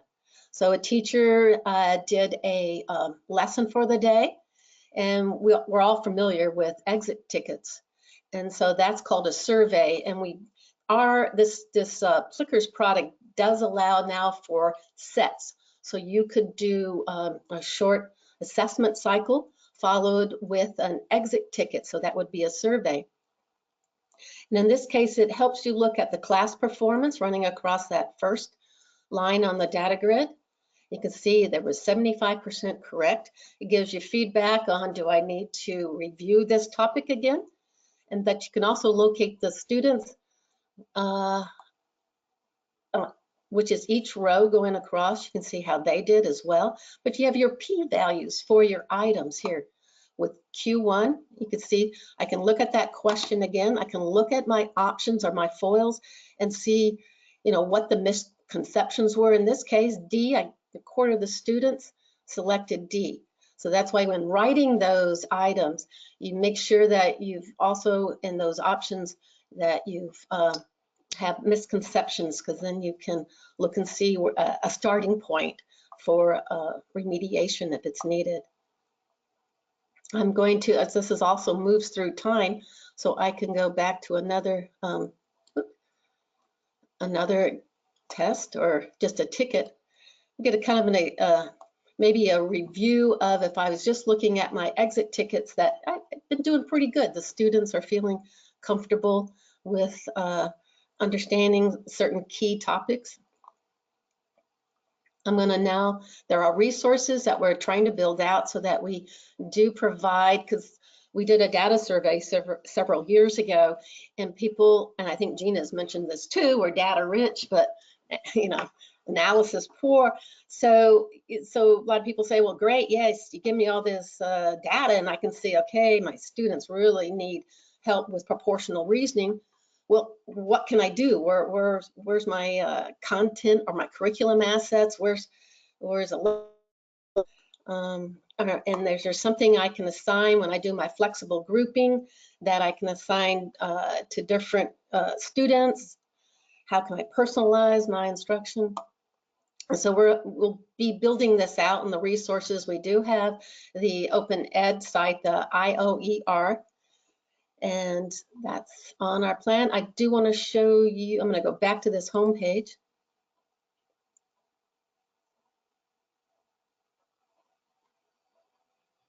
And when a teacher wants to look at the class roster of the either their PARCC, their ISA, or their SAT scores, they just click on a section and they will go into the class roster view of data.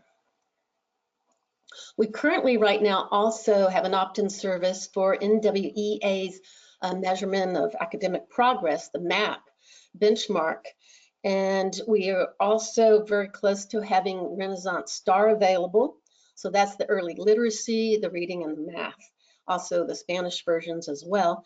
And our next one, we have Ames Web mocked up, and we'll be looking to have that available later in the fall, hope before your first set of your fall benchmarks are available.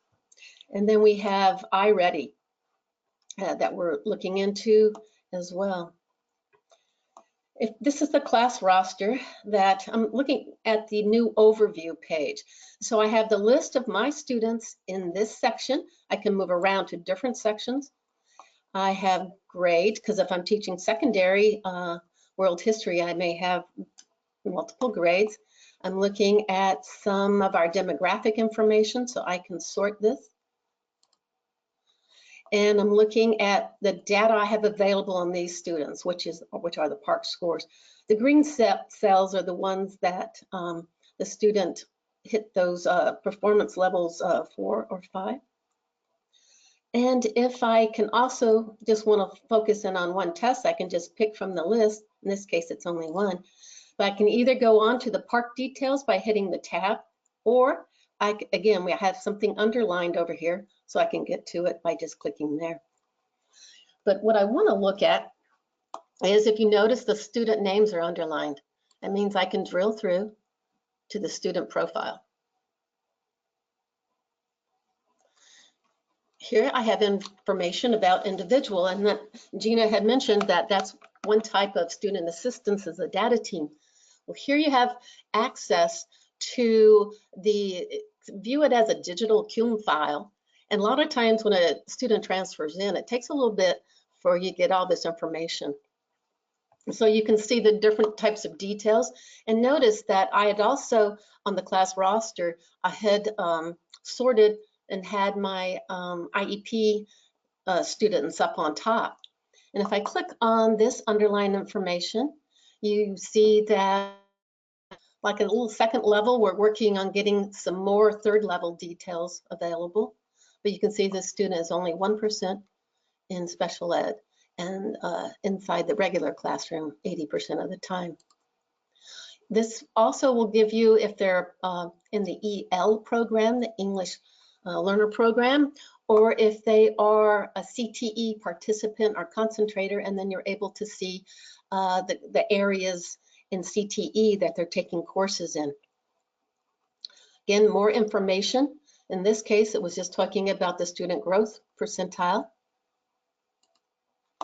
And you can look here. It's always nice. Looks like this demo site's missing a year. But it's nice to be able to look at their performance level, but look at that growth measure. And look at the one, if you see in math, that 4th grade, when they were in the performance level 3, it was a 98. I'm going to move over to assessment history. And you can see vertically, you can see the movement from grade 3, and here we have it available to grade 6. And you can go through the domains. So I have ELA, math, and science. If I click again on something underlined, I see my subclaim trends for this student. Of course, this data is just one data point, and it is from last year, well, if I was looking at 2018, and it is the high stakes test. So it's just one data point. If you are a MAP district and you opted in for MAP, the MAP results would be on this page as well. Enrollment history gives you a sense of, especially if they're a transfer student, which district, or if it's a new school for them in the same district, you're able to see where they were last year. Many times you are very familiar with the curriculum programs at that school, so it gives you some additional insight into your new student. If I move across, I'm going to course history. And I'm gonna, some things look like, wait, where's all the rest of the information? So if I click on subjects, we have lots of little blue circles with plus and minus signs, because you don't wanna have to keep going to multiple pages trying to get useful information on one page. So it may look messy, but usually there's some type of functionality that we're providing to help you, reduce the amount of information on a page, or just give it all to me and let me look at it and play with it. So that's what's going on here. And also, if you look across, you see the course level. If a student's been in remediation math for like several years, you can also, that tunes that final grade, and I can see which teacher. If you notice a little email icon, you can email a teacher from previous year, only if that teacher is within your district. This is all FERPA compliant, I didn't mention, but administrators, district administrators see all levels of detail. principals only see details of their educators and of their students. They don't have access to the district, you know. But we do have you are a type of administrator or instructional coach and or a counselor. A district has local control, and you can elevate someone's position. So you have a instructional coach that works, you know, across 2 buildings. You can make them a district admin if you feel that's appropriate. But we do leave that decision up to you. And if I unfold this, I have a little bit. We will be, for this new school year, we're working on getting our additional data like AP courses. And you can, yeah, we do have the dual credit. You can see attendance, and attendance is a new report. I'm going to go back over to overview, and we will, in the place here of where the student percentile, if you're looking live, you notice that this has been moved over to assessment history. And what will be filling this area are your attendance. You were started to do that, I believe it was March when it opened. And you will see the individual student attendance data, and then there is an administrator attendance new page that will be in production in the next 4 weeks, I believe. It'll be before the beginning of the school year. And there we did it, we're looking at absences in the view of, well, we're looking at attendance by looking at absences. So as an administrator, you'll be able to see 4 groups, like the 0 group of people with no absences. So you can actually, because a lot of times you like to give out certificates of way to go, and you'll have access, you click on that line graph on that data point of 0, and you'll be able to pull, and you'll have a full list that you can export. And then also what's even more critical is we have chronic absenteeism, which right now is 10% of your total school days. So let's just say you have 180 school days, and 18 is that hitting that mark. And so think about, there'll be like 4 lines, and one will also show you the ones trending that are getting very close so that you can take action.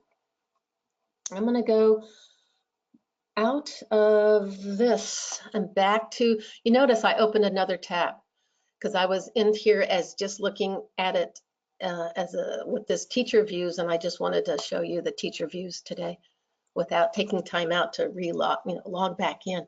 I'm going to go back over to the administrator pages, and I'm going to go click on that menu, educator. You notice there's licensure and pipeline. Just want to show you a new report. Again, this was feedback that you sent to us that you would like to see teachers with a specific endorsement because you have a need for a reading specialist. So you're now able to look at and filter this information. You could take the default setting and just look at it, or let's just look at instructional staff. I want a reading specialist. So I just want to look at my current teachers, or I can leave it all positions. I'm just going to leave it all positions. Now, my demo site, I don't know which one of these is the reading specialist, but I'm just going to click one. Maybe I'll click another one where I have a few more people. There we go. So now I have 5 staff, and I'm looking to, fill a position in my district, and I'm looking for a specific endorsement. If I just click on that 5 staff, because remember it's underlined, I now have a list of all my educators, their license, and their endorsements. I can export that. Go back over here. Not only that, but real quickly, I'll just show you, if I click on that person's name, I can see, again, you already saw this, I'll just show you one more time. I can see their license and their endorsements. Plus, I can go into employment information and see their work location and the position, and also the FTE. Up here, you notice if they have been in Illinois, with teaching experience, this will be populated. We do not have access to out-of-state experiences. So that's why it's clearly marked Illinois. Post-secondary degrees, you can see where they went to school and their degree, and sometimes we don't have that major information, but also you have access to the professional development they've been taking for several years, I believe it goes to. Yes, also shows the past. And you can just move across, but I just want to, these other menus, you can see here, there's post-secondary enrollment, and we also have remediation, which is community college remediation. We'll be getting additional information from post-secondary from our higher ed institutions here in this upcoming fall. Here, have to highlight our resources, the Ed Leaders Network, and Arlen will give you some more information about that later on. Just real quickly want to go, just saying, you may be thinking, how do I get to that student profile? Well, as an administrator, I just I could put in the last name. And here's my student that I'm principal and I have parents in my office and I want to go to the student profile. It gives me a visual on maybe some key data points that I want to cover with the parents. And in this case, that's how I got to that individual student. I am now, these are just goes to frequently asked questions, but where's that feedback module? How are we determining what to include in Ed 360? This is how we know what to provide and also gives us a sense of priority. So you can come in here, you can request, I want to see my iStar data. Can you also include cohort analysis? So as you're going through this and you're doing your data teams, if there's a data point that's missing, and even more important, is there a screen where you would like to see the data displayed differently, or you want additional views comparing different classrooms? Or please, this is where you go into that feedback module. You click that icon, you saw me do it, that had the thumbs up, thumbs down. So what that's doing, it's allowing you to come in and let's just say this one I'm on, test one, this is again demo. I just click that and I upvote it, and that's how we're prioritizing, because when we see those high numbers, we come in here on a week and sort and be able to look at, okay, here we go, this one is the one that's most. I'm now going to click off of that tab, and I think hopefully I've covered, and at the end of the today's webinar, you'll see our contact, how to get in touch with us. Oh, I can show you one more thing real quick. I'm sorry. If you click on this profile up here, this is your account, so you can look at your information. But I wanted to show you, this is where if you haven't opted into Ed 360, and currently I didn't look this morning, but there were 708 districts out of the 852 that have already opted in. And this is the page. You click settings. I'm going to do that one more time. Let me go back up. I click the icon. I click settings. That's how I got here. And there's opt-in services. This shows that this district, the demo district, was opted in on the date and who did that, and primary contact. And here are your opt-in services. Ed Leaders Network, we roster your teachers and move it over and provide that to ELN. And then we have the benchmark and then the formative assessment tool clickers. And also you can see, this is just letting you look and see who's logging in.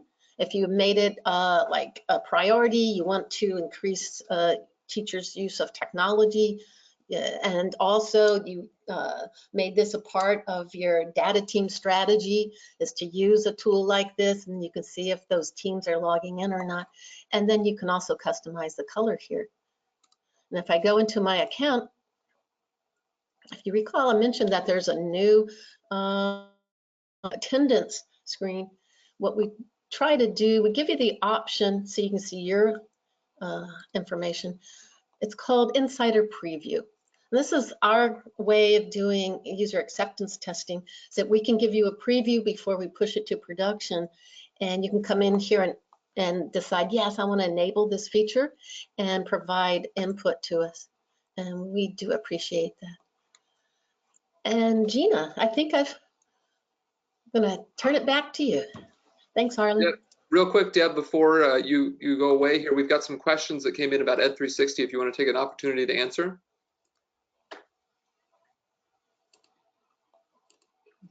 The first question, Deb, came from Sandy. Are they going to add access data to Ed 360?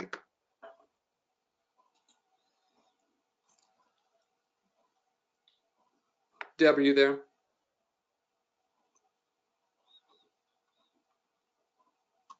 Gina, she might not be able to hear me.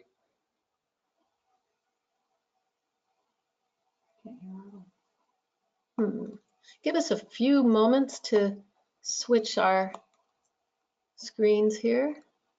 All right, I'll make Gina the presenter. Here we go. And Gina, you're muted. Can you unmute for a second? Thanks for your patience as we switched back. I know folks are like, oh my God, that was so much information. What do I do? No, that was just to preview for you. There's going to be a whole year of having opportunities to have those conversations around Ed 360. And obviously, if you go to the agency's webpage, isbe.net, and I'm always the Google person anymore. I just log in at the top corner and Google it in, but it's also right there. Ed 360 has a link under the administrators tab. You can click in there and type in Ed 360 and it takes you to the page. And on the page, there are a ton of resources. I know someone said, is this going to be available for me to see? Because there was a lot of information. I want to go back and make sure I didn't miss anything. There's a handbook there as well. There's videos. And again, we're going to try to make those direct connections with you as well. But I totally get why you want to get in and try to see some of those things. Additionally, at the end of the PowerPoint, there'll be some specific direct context for you to be able to either maybe request some information or know specifically under which category to be able to reach folks that directly work with Ed 360 in particular. So everybody take a deep breath with me. We're into it about an hour and 40 minutes and you're doing great. And we know that you're getting a lot of information and we're sure you've used my rule of 21 that, you know, we're all adults and you've taken care of business while we've been doing all of this. And we hope that you're ready to go on to the second half with us. So we've taken a look. Oh, and Dr. Sterling. Wanted to repeat that website. It is .isbe.net. You know, let her know she's muted. Right. But the actual resource page on the ISBE.net is isbe.net/Ed360. And so there is a difference. We use the demo site today simply for you to be able to see some of all the reports and working function that didn't have any personal identifiable information in it. And so if you're specifically to easily get to it, it's on ISBE's web page is what we're saying. So isbe.net takes you to where it's housed, and then you would Google the piece up the top corner, or again under the administrators tab, I know there's an icon that says Ed 360 and it takes you right to that page, resources on it. But if you're patient, there's a slide at the very end that will make sure we reinforce that with you as well. So it's all going to work out and it's a lot to take in right now, but I'm glad we're reaching out to folks that maybe haven't seen it as well. Like we know a lot of people have opted in, but perhaps at your level, you haven't seen the magic that it can do for you. So that's why we wanted to make sure that you had that opportunity to see that. Do not bombard your superintendent with 50 emails today about I need access, I need it, and I need it now, or do. Depending on what mood you're in today, maybe you want that access, and we'll just leave it at that. You take care of it, you're an adult. So once we've had that opportunity, we've talked about some of the models. We're wanting to get some recommendations again. And so I did actually do the copyright because I thought, when we start doing specifics related to his work, we want to make sure that we give Dr. Reeves the credit that is due. So this is definitely his work. His recommendations specifically when we get into these groups, and again, it's this, how do you automate this system that you're designing, and just the tips that are going to make things work. We have a tendency in education to not drill down to be small or to pilot things first. course to gather some data to see really if that's what's working or tweak it before we roll it out to all, because we're always in a hurry for a response back. And it's the nature of the beast. When we're held accountable in strange ways from different systems that we work in, we start to respond, and whether we always have to check our response to the system. Like, so in this case, the recommendation definitely is start small. And so again, get this framework down, decide how you're using a framework. But again, choose a framework that's research-based. Don't take this framework and another framework and make your own framework, because that's kind of bastardizing the thing and not making it anything that is research-based anymore. And sometimes we beg, borrow, and steal in education, and then it becomes something that the intent isn't there anymore. So the research base is lost. So again, even in frameworks, there's a purpose for these frameworks. So you, as the organizer, are starting small. You're providing that framework, and you're basically just giving people time to get started. Baby steps. And I always talk about keeping the focus on the core. So basically here, what's going to help you keep your focus on the core is spending time actually talking about instruction and its effect on student performance. And Dr. Sterling's just shown us how Ed 360 really can help you drive that home with the dashboard particularly, and by you choosing to opt into having your map pieces uploaded, is that you opt into and you control I would say, the quality factor by determining who enters that data in your district and then providing it to ISBE to upload into the system. It's a start thinking about doing that, but also at the same time, how's that work, and designing the process and procedures in place that everybody gets so it's effective. And then and when possible, be as specific as possible. I'm probably an over communicator to a fault. Anybody that works with me probably like, Jesus, Gina, do you have to send us another email about this? I find that being explicit and direct is great, because most people aren't explicit and direct, and they just need that additional reminder or follow-up. Now, folks that are in high gears that don't need it, I just get on their nerves, and I'm okay with that. So specific as possible is important, and again, being explicit. And then select a district goal that can be focused on and assessed in a few weeks. This is at that district level. You're thinking about, you're going to grab some low-hanging fruit for quick success, because you want people to be motivated to continue on the path. And it's not necessarily about what is all this that's perhaps not our best. We're looking at data and things aren't coming out the way we liked it, or everything's great, the opposite of it. So really hone in on something specific, a challenge that you've been trying to problem solve in the district, and then start grabbing some of that information and hopefully find some successes along the way that are pretty quick. And then iterate and refine. And so again, completing multiple cycles and adjusting the process using that feedback, just like, basically Ed 360 is modeling what a data team could use. And I'm so impressed with them as that feedback piece as well, because we talked a little bit earlier about being able to prioritize your needs. That's exactly what they have done with the thumbs up, thumbs down feature. Is they want feedback because they want to get better. And that's, again, this feedback, that iterate and refine, that loop that comes back. It's not about questioning anybody's process or procedures. It's just that we gathered some data. We found that, and when you're creating all these systems, you just don't know till you ask.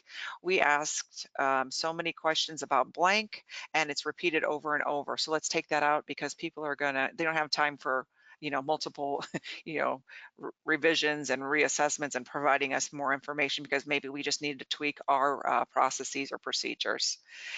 And again, finding what works for you and refining it. So again, don't take off more than you can chew. You start small. Focus on that core piece that aligns directly to what your plan is. If you're a district and you have district strategic plan, you're obviously wanting to focus on the core thing, and then using that Ed 360 data when you can. And then also you definitely have all your, I would call your data points in district that you have, however you have them housed, to make sure that you're not just using one piece of data at one time in the year. And zoom in and iterate and refine as we go on. Reeves' actions and his steps and actions here, this chart just simply is showing us going back to that file. And what does it look like? So when you collect and chart, wasn't it nice to see in Ed 360 how the data comes alive is what I say. Again, I'm the visual learner. I like to see how it is, but I also don't have to reinvent the wheel and figure out the technology of how do I could take a screenshot, but I don't need to anymore now because I can choose those features in Ed 360 that lets me import it, take a screenshot, print it out, and be able to collect and chart that chart piece that we're really refining here. Because like I said, I don't see enough people charting the data in multiple ways so folks can see trends and patterns. And making sure, again, like we talked about, other assessments used to cover same skill within the district that's not housed there, because we want to make sure we have multiple points of data when making some of these, when we're collecting it to provide to for an analysis. That next step is analysis, and we're looking at strengths and obstacles.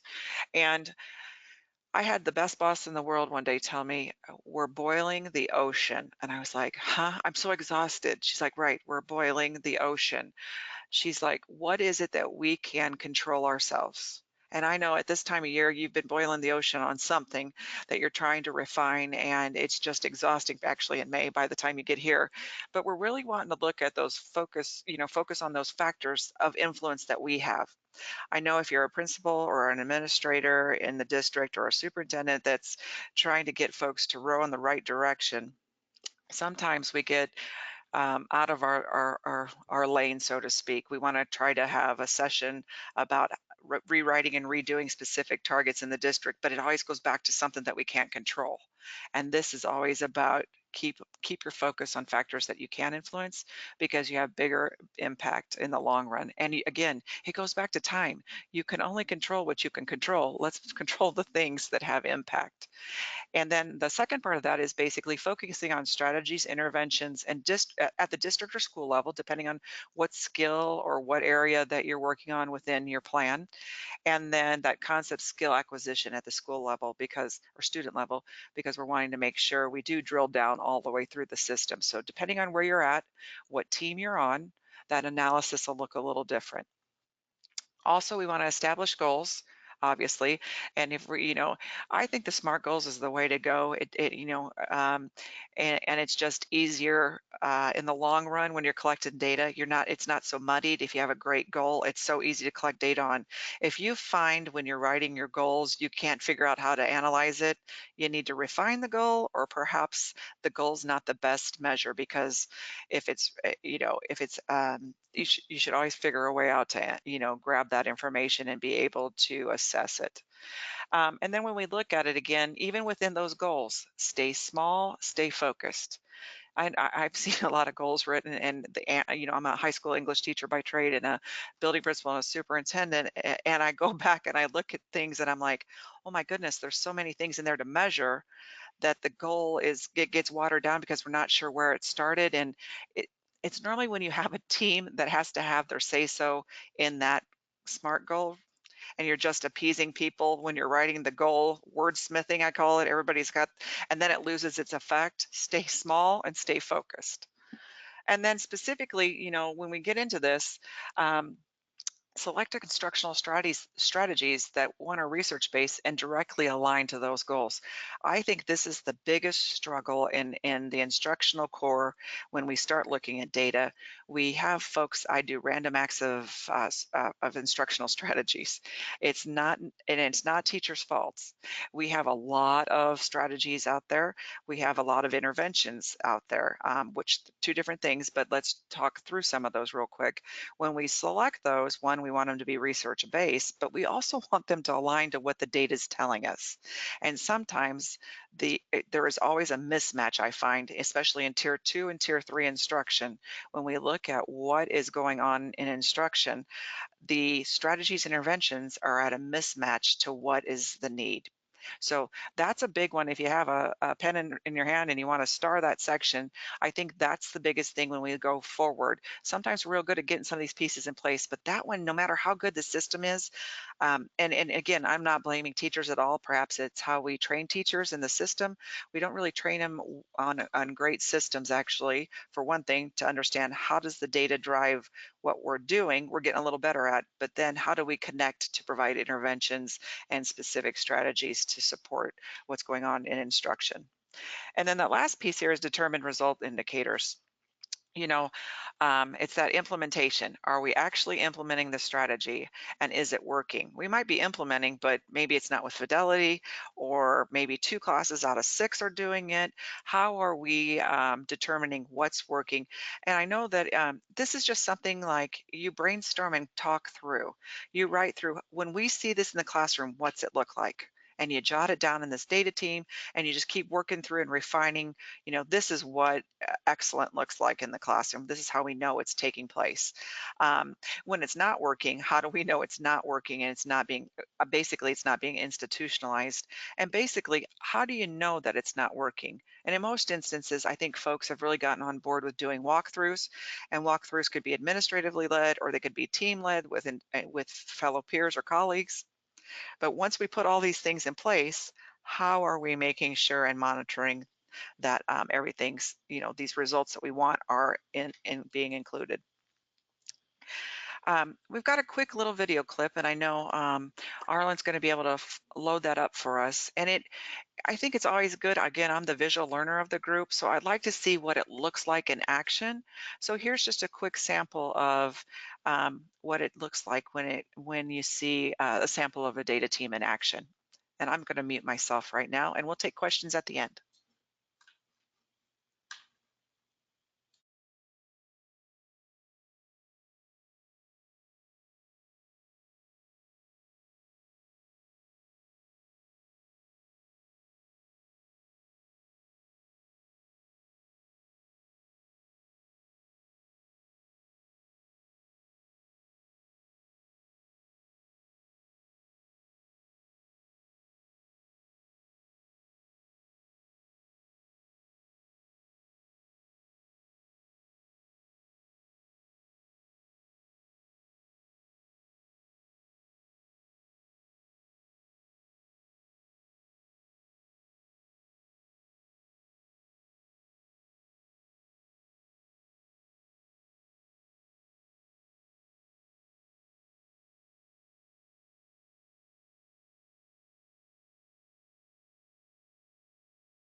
So I was looking for videos to support, a visual perception of what takes place in data teams, and just one of the samples. So in this one, it was a school-based one with teacher teams, and by no means was that an endorsement to Houghton Mifflin or any project, but it's super hard to find quality videos. So when you're looking for that, I'm always looking for a video to demonstrate what something looks like that's a system that has multiple steps.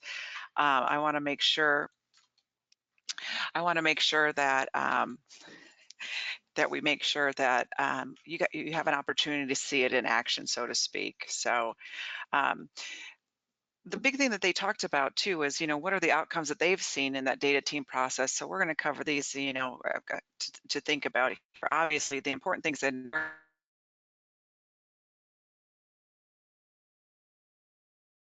number one thing that I say to people over and over. It's not about what students can do, it's what adults can do differently. And obviously this improving student performance in the specific targeted areas. We're going to be really focused and explicit and meaningful and purposeful in what we're looking for. And again, if we can't be, then that's something we revisit. We might put it on a post-it note and come back to it. But if we're not able to do that or analyze it or assess it, then that's something that maybe we push to the side and get to the next thing. It helps us prioritize. The collaboration obviously focused on specific instructional strategies with proven impact on student learning, especially when we talk about it at the school level. And I think, and we call it penguins versus puffins, the blackbirds versus the bluebirds, those kind of discussions. It's not necessarily about that anymore. It's more about what's the data showing us across the board, and building a culture of data, using that through the development of your data team process, because it takes everything that's personal out of the system.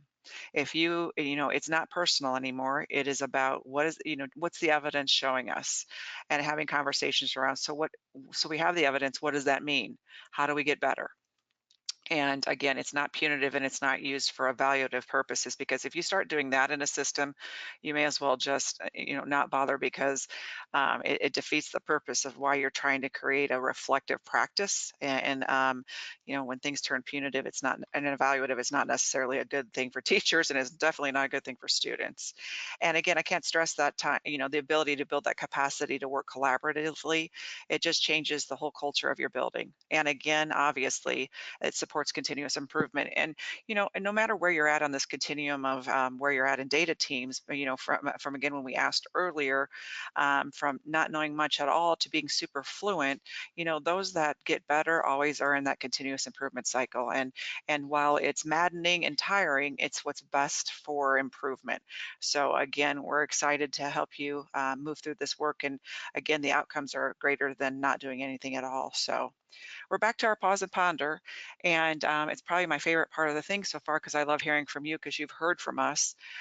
You know the drill on this. We want you to take your reflection journal out, have an opportunity to answer those 6 questions. And actually, we're down to 5 questions on this one, I think. Well, 6.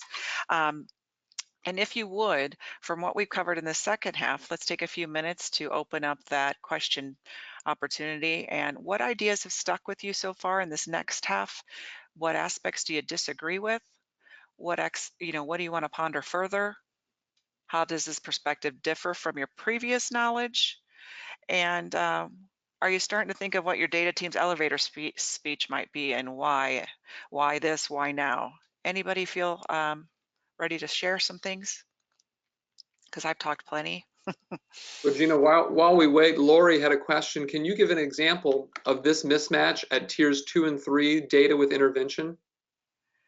Sure. You might get data that comes back. Well, again, the best one was when I said triangle, and it points down to, we've got to put all this tier 2 and tier 3 in place, but it's showing that 80% of our students need intervention. There's the mismatch, one mismatch, an example of not understanding that the mismatch is that you didn't have enough instruction in the core, because it's hard to tie in and to know whether, one, they're effective, and two, appropriate aligned, when the data is not even able to support that you have a core curriculum that's working. The mismatch would come into place. I'm trying to think of one that would be a good example. Maybe your data is showing in a behavior that's really struggling, and somebody's wanting to use a tier 2 behavior strategy of like check in and check out. You know, the kid's off the charts, the behavior's explosive, it's tier 3 all the way. But on your team, the person's like, well, we could do check in and check out. No, that's not necessarily going to address what the data is telling us. He's tier 3, here's the characteristics, blah, blah, blah. And then you use a strategy or an intervention that just doesn't necessarily match with it because perhaps you've not had enough training and behavior to know what those good tier 3 strategies are. Does that answer your question? We'll let Lori weigh in Yep. on that one. We've Anybody got a few else? more questions that came in here, Gina, from Michelle. We're excited for this, and can you explain how data teams might look at a small rural K-8 where there's only one teacher in each grade level teaching the subject? So give me a few minutes and let us go through a few slides coming up. And if that's still a question at the end, let's cover it then. It's a great question, and it, you'll be the anomaly, but you'll be able to do it. We're just going to think through what that might look like for you. So you're right. In a small district, I grew up in a small town. I think our graduating class was 100 students. Yeah, we had to definitely think differently because everybody in certain grade levels taught everything, you know, so, or 6th through 12th grade, they taught everything. So how do we make the, data teams meaningful and the work meaningful without burning people out because they're doing other things as well? So hopefully we get to that for you. Give me a few slides. Anybody else? This is from Angie. She said, all the information on Ed 360 is wonderful, but learning to process and where to pull everything from is a bit overwhelming. I would agree with that, Angie, but and I'm the same boat because I go in and learn just like you do. There are webinars that they do, and I'm not sure.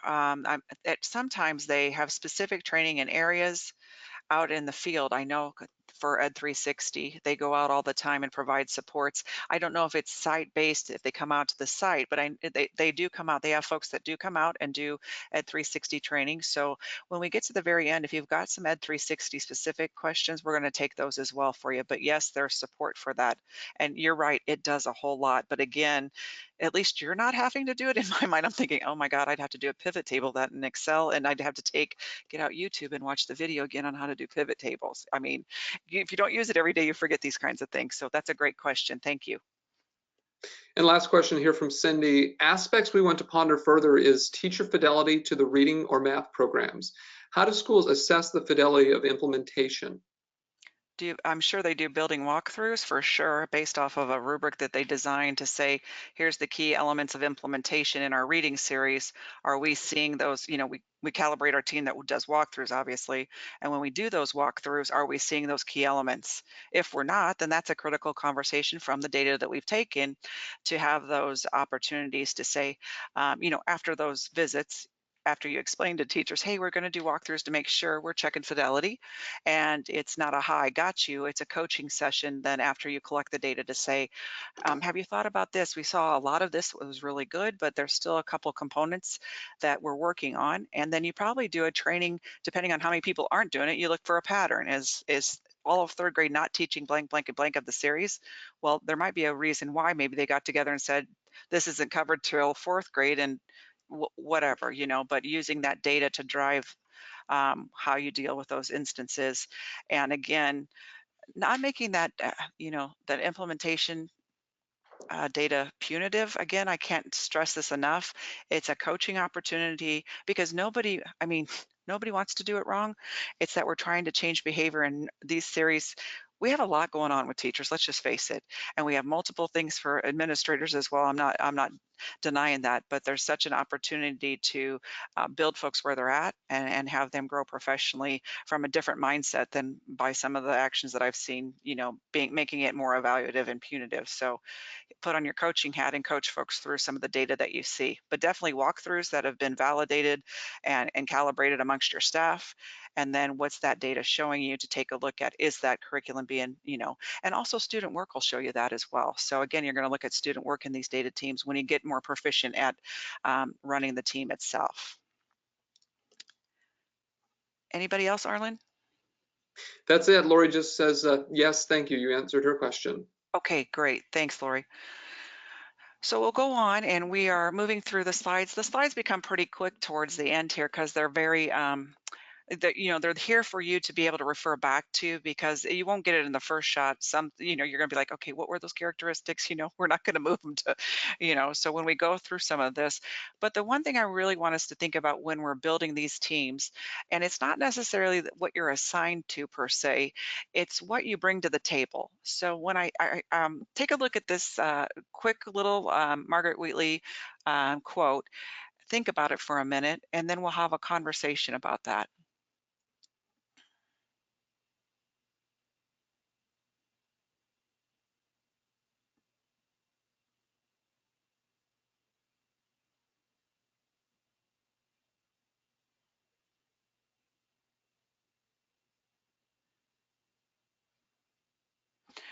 So I normally have a note to myself to slow down. I'm a quick talker. I was raised Italian. I talk with my hands. When we do webinars, I have my hands on the desk here. I'm wiggling or whatever. But I'm a quick processor too. I'm a quick speaker. I'm a quick processor. I always have to remind myself when I design teams, not everybody processes information as quickly as I do. Not that I wish they did. I'm impatient as well because I'm Italian, I guess. But I want everybody to think about this. Whatever your strength is, or things that you feel, your personality traits, or however you feel, the things you bring to the table on a team, you always want someone to compliment you, as in your areas of weakness. And while it might drive you crazy to have that type of person on the team, it brings the best out in you, and it provides the best product in the end, or the best whatever you're working on in the end from multiple perspectives.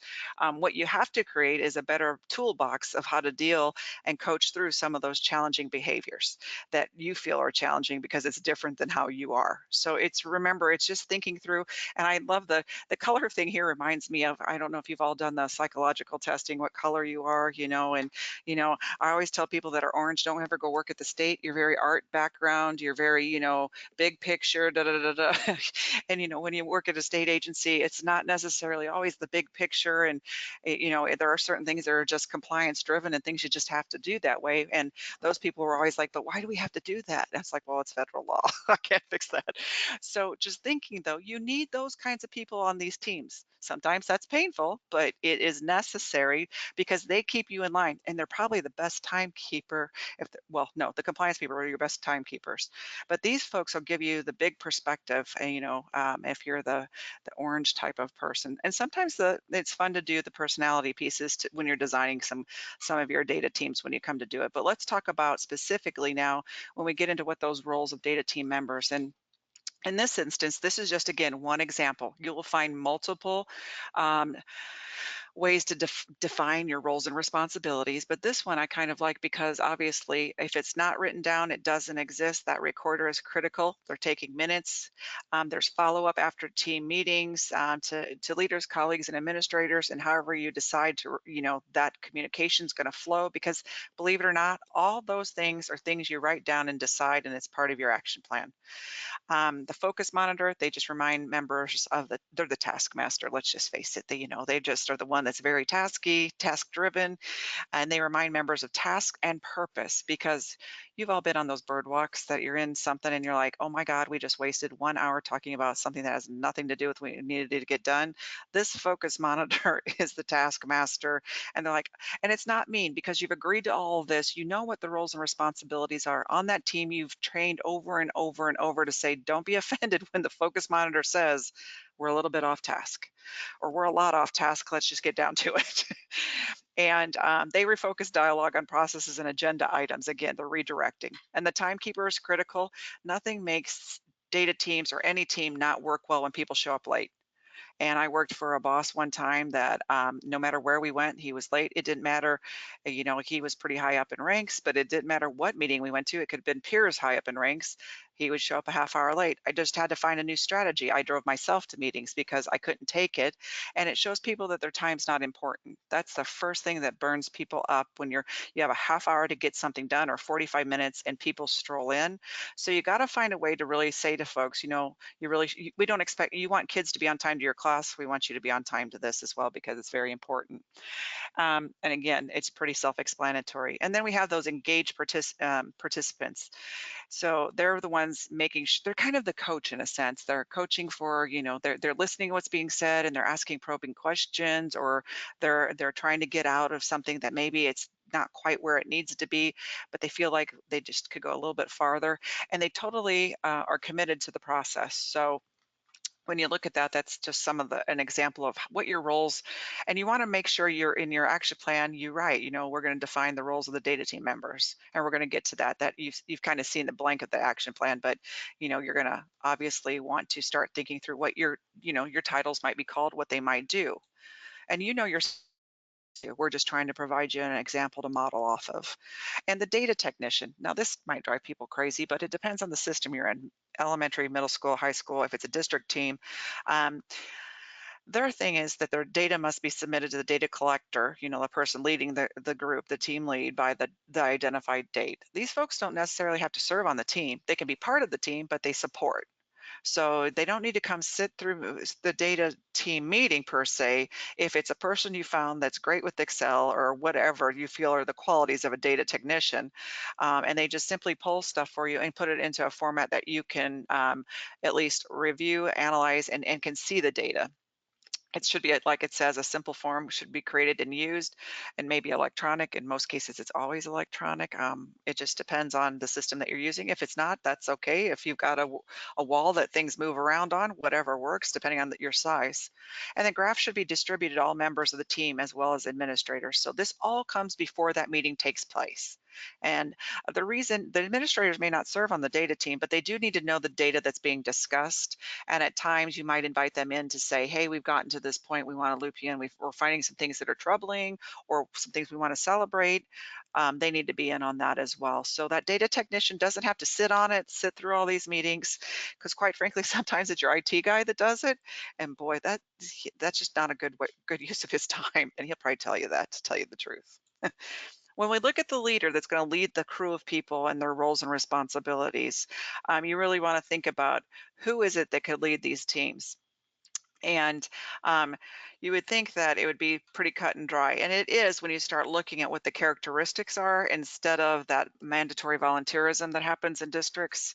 I loved that, if you did a lot, you were a doer, you were always mandatorily volunteered to be on the next whatever team, committee that was designed. And sometimes that was a good fit and sometimes it wasn't a great fit. So when we talk here a little bit, these are good characteristics of what the leader should have. So when you're designing who the leader should be, if the characteristics aren't there, but it's just because they want to do it, really rethink some of those things.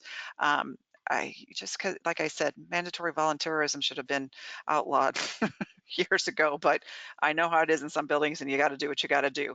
But the characteristics then you should look at is a good listener. They're an effective facilitator of dialogue, meaning they want to listen and they want to actually hear what people have to say before they spout in and tell you how to fix it. They're not fixers, let's put it that way. There needs to be fixers, don't get me wrong, in the world, but these folks are just able to facilitate and turn it back to what is the conversation around the data. And they must sincerely believe that students can achieve at high levels with support from a tell you I'm in buildings. Like I said, I'm in buildings across the state. I have a couple buildings that struggle, and I firmly believe that there's a little bit, I call it the low, it's a type of bigotry almost that children suffer through because you have low expectations for kids. And we all know from the research that all kids can learn. We just have to figure out how all that works in our system and use the data really to close the gaps that kids struggle with, based on whatever that might have caused the gap. So, and they also have to be willing to challenge the views of peers. In politics right now, I would use this as the best example. And it doesn't matter what party you're in, if each party would just rise to the occasion and compromise and challenge things that weren't necessarily true, no matter what side you're on, and keep people real, that's what's important. So this person isn't a yes person. They have a good working understanding of what it means to get to the level of support you need for students, student achievement. And they must be well informed about instructional strategy. So they are an instructional leader. You know, this isn't a person that's you know, all about beans, buses, and basketball. This is a person that gets instruction, understands the needs of students, and understands the needs of professional growth and learning for teachers. And when we look on the next slide, it's again that stresses that knows instruction and they're organized. Nothing's worse than being in a meeting that there's no agenda. They're flying by the seat of their pants. You don't have any data. It's like people stop coming to meetings is what happens. And then I thought we had a data team. Well, you used to. They just quit. You know, it's osmosis. They just slipped out and never came back. Maybe some of you have done that today on the webinar. We're hoping you haven't. We're hoping you stayed with us. But we hope we've been organized enough for you to be able to see that, you know, we're serious about what we're doing and want to coach you as well through this process. And this is a big one. You know, people that do in districts get, again, asked to do too much, and they're not currently tapped for multiple obligations in school. They've got the time to do this job because it is a time consuming job. And really, if you're the team leader of the group, you're always thinking before you go into these meetings about what you want your outcomes to be, right? You're wanting to predict some of the things that could happen. You want to predict what could happen so you have some strategies in place because you know the makeup of you don't want everybody just to agree all the time. So there's going to be times that this person's going to have to be able to work through some difficult conversations because not, you know, some things are great and some things aren't always so great when the data comes up. Obviously show leadership potential. And again, I tell everybody this, it's not a quasi-administrative position because then that blurs the lines between evaluation and trust. And people don't trust people that feel like it's an administrative person making judgments about what's not working in instruction, so to say. So think about that too. It doesn't mean they can't be, but it functions in a totally different way and people share differently when their boss is in the room. Just something to think about. So what are data team leaders? Not, again, the reminder, they're not pseudo administrators. They're not expected to shoulder the responsibilities of the whole team or department. It's a collaborative effort. They're not expected to address peers and colleagues who do not want to cooperate. You know, they're going to use their coaching skills or whatever skills they have for communication because you set meeting norms. And when they don't, there's got to be a process in place that after a while, you know, being a critical friend is okay. Being someone who derails every meeting is not okay. There's a difference. You know what I mean? We need critical friends. We don't need the derailers in the world. And then obviously you're not evaluating your colleagues' performance when you get into these teams, when you start looking at it. And again, here's a model that just kind of explains what those team members' responsibilities are. And I would go over that explicitly.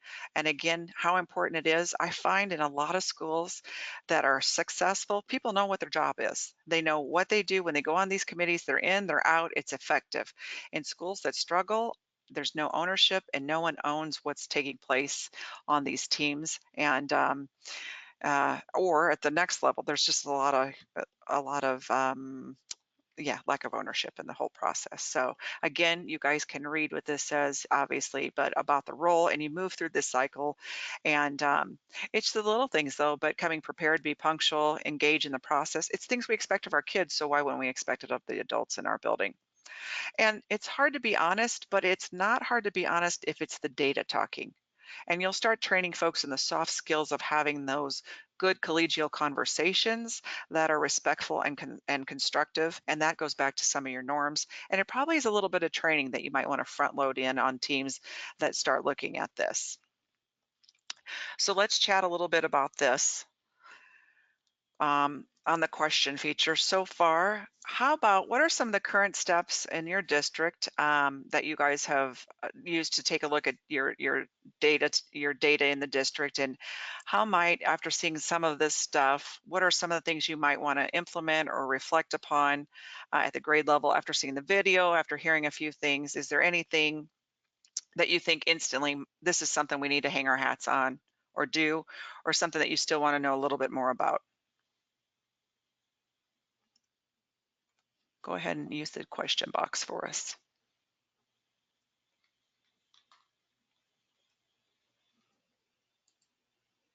Or have we lost you at this point? Because it's tough.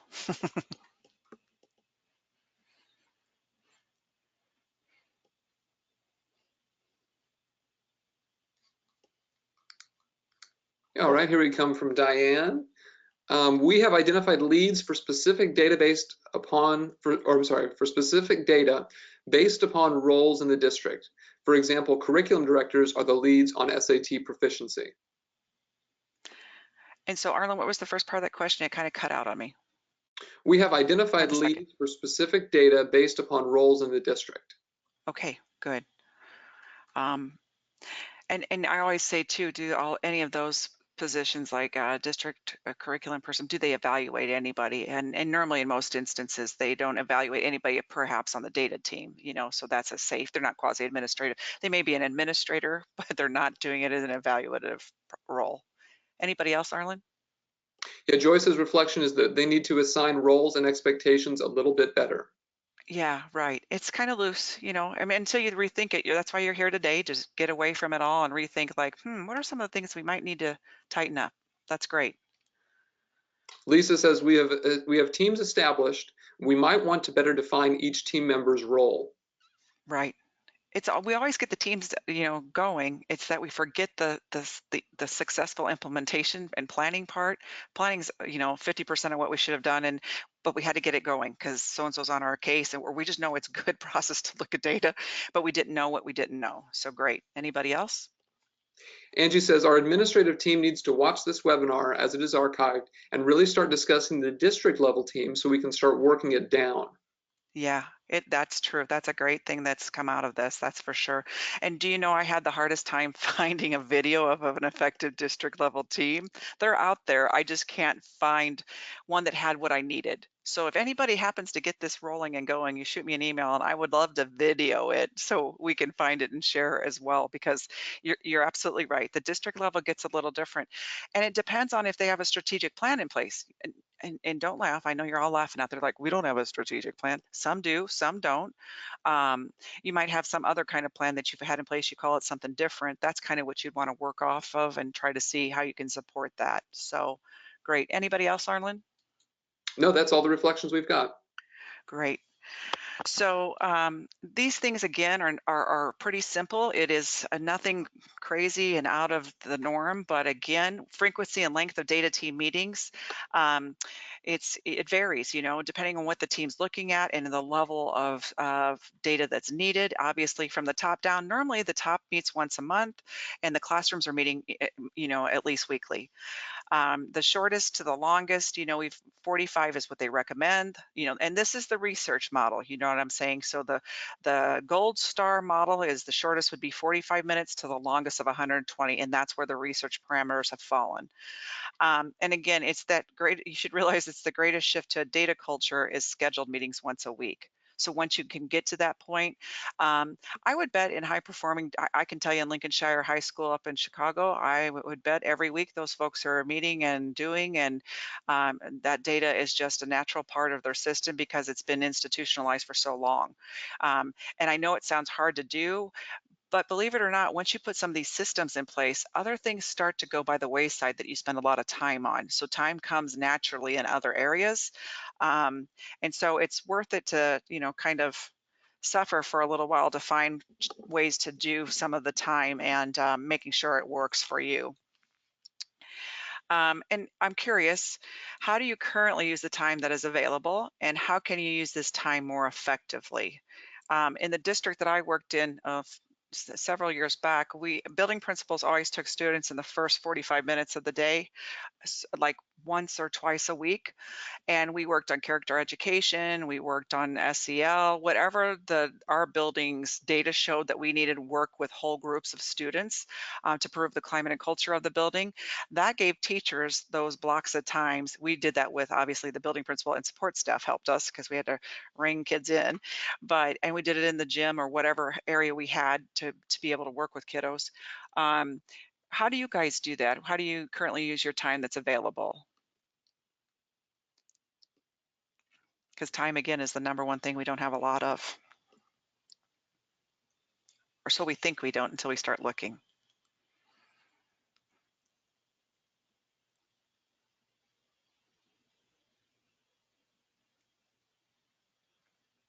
This one's always tough for folks. Cindy suggests using online resources to collect and share data and collaborate. That's true, and that's a good strategy, really. Diane says students have a late arrival every other Thursday, and we use that time for our school improvement. Late arrival. Yep, I've heard late arrival, early dismissal. Some boards like that, some boards don't, but they normally like it when they start seeing results. So hang in there if you're one that gets pounded on occasion. These teachers are never here. Michelle says we have curriculum late start days where kids come 1 hour later, one time a month. Okay. Lisa says we have daily PLCs. Teachers are together every day for a minimum of 30 minutes. That's great. Congratulations on committing to that for your district. That's a pretty, resource intensive, but you must be getting results. So that's great. And Angie says for her building, the homeroom time is used. Homeroom. Okay. That works too in the schedule. Just, again, when you're elementary, middle, and high school, it's hard to figure out how to make some of these work, especially in high schools when you don't have specific classes that stay in a track. So, it's not self-contained. So let's look at the next piece here. This is an activity too that we have. And what it is we won't, what I want you to do is to work in your team, but I want to explain what it is because by the time we talk next time, that's something that you should have worked through, and that's one of your tasks that we'll have you work through, is thinking about all your district's data and how it comes in, when it comes in. I did notice a few times that folks were tasked in their systems of having to collect data at certain times of the year. And the calendar, basically, that's in the documents that you have, it's just a bar calendar and it just has the month on it. And what it was is just for you to be able to go in, type in by month, what is the specific data that you collect, and is it local data that you have. It's basically if you have an assessment schedule or assessment calendar, but it's not only about assessments, it's about when do you guys collect specific attendance data, when are you collecting referrals based on behavior, things like that, or when are your expectations that you do this, because again, if it's not written down, it doesn't exist, it's not systemic, it's not cyclical. But when would you like to see this in a perfect world? Arrange your calendar, around all this, and also set your calendar for your team meetings. So you're starting to look at, all those pieces of when do we collect the data, when are we going to meet, when should we have information received by? Say we meet on, and I'm just making this up. Say we meet on Wednesday, every other Wednesday. The data needs to be to us by the Monday before. Does that make sense? And what you're doing is you're going, and it's an activity you really need to go through with your data team. And normally what we do is when we see a face-to-face, we work through this, but it's kind of hard to do when we're in the webinar phase of it. But it's something that's very purposeful and very meaningful for you to do with whatever team you're going to have. And it's important to have before we go on that you've thought through this part. So you want to take a look at all the data that you're collecting. When does it come in? Just jot it down on that sheet by month, and then start scheduling when you think you'd like to have your data teams start to meet.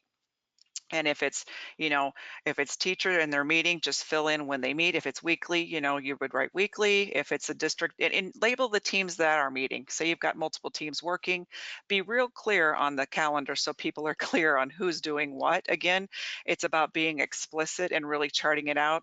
And then when you get it all filled in, go back and look at the trends and patterns. Are you burning people out in certain months? Is there certain things, oh, this month has nothing. Maybe we do a bigger analysis on this month.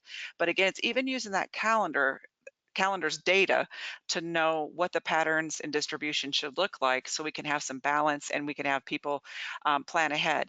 And that calendar really should be done for you to share with by the time you meet the first time as a team. So the year's planned out, because then it goes back to 2. There's no excuses to why you meet meetings. It's on your calendar, it's a reserved time, and this is when we meet. And again, you don't want to be the only person doing this calendar. It's a team effort to create the calendar, just like in the district. My goodness, I always love serving on the district calendar committee. I was like, I just wish we cared about math and reading results sometimes as much as we do about the calendar, because those meetings were tough some days. And then we talk about the next step would be creating those data team agendas. And again, the components of that are right here. The results from action, what's occurred since we last met, strengths and challenges, our goals, what are the instructional strategies we're really taking a look at that align to this. And sometimes it might just be a note to yourself to have teams look at some instructional strategies that might match to the data by the next time. Those result indicators, how do we know it's successful? When we meet, we gather some data, we make some assumptions, we're doing our hypothesis. We think it's this because we go out, we gather data, we come back. How do we know it's successful? What does it look like? What's it taste like? Those kinds of things are those explicit results indicators that you want in there. And then again, in those agendas, what's our next steps? I'm not telling you anything that a team hasn't seen before. This is not new information.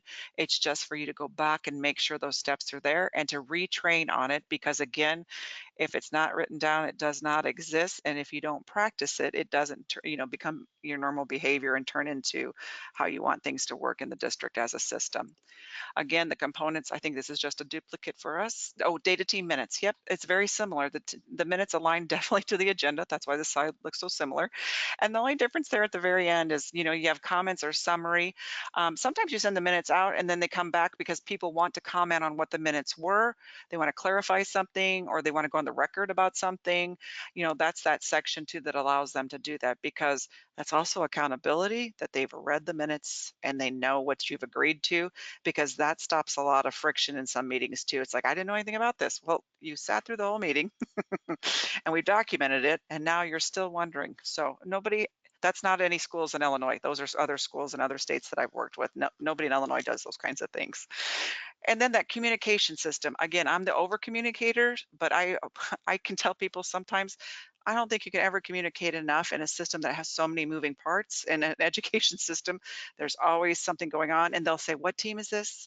Or what is, explicitly explaining what it looks like, and then creating this communication plan. And who are your internal stakeholders that gets the minutes, the agendas, and email updates? And who's your external stakeholders that start to receive this information via newsletter, your school website? How are you going to release that?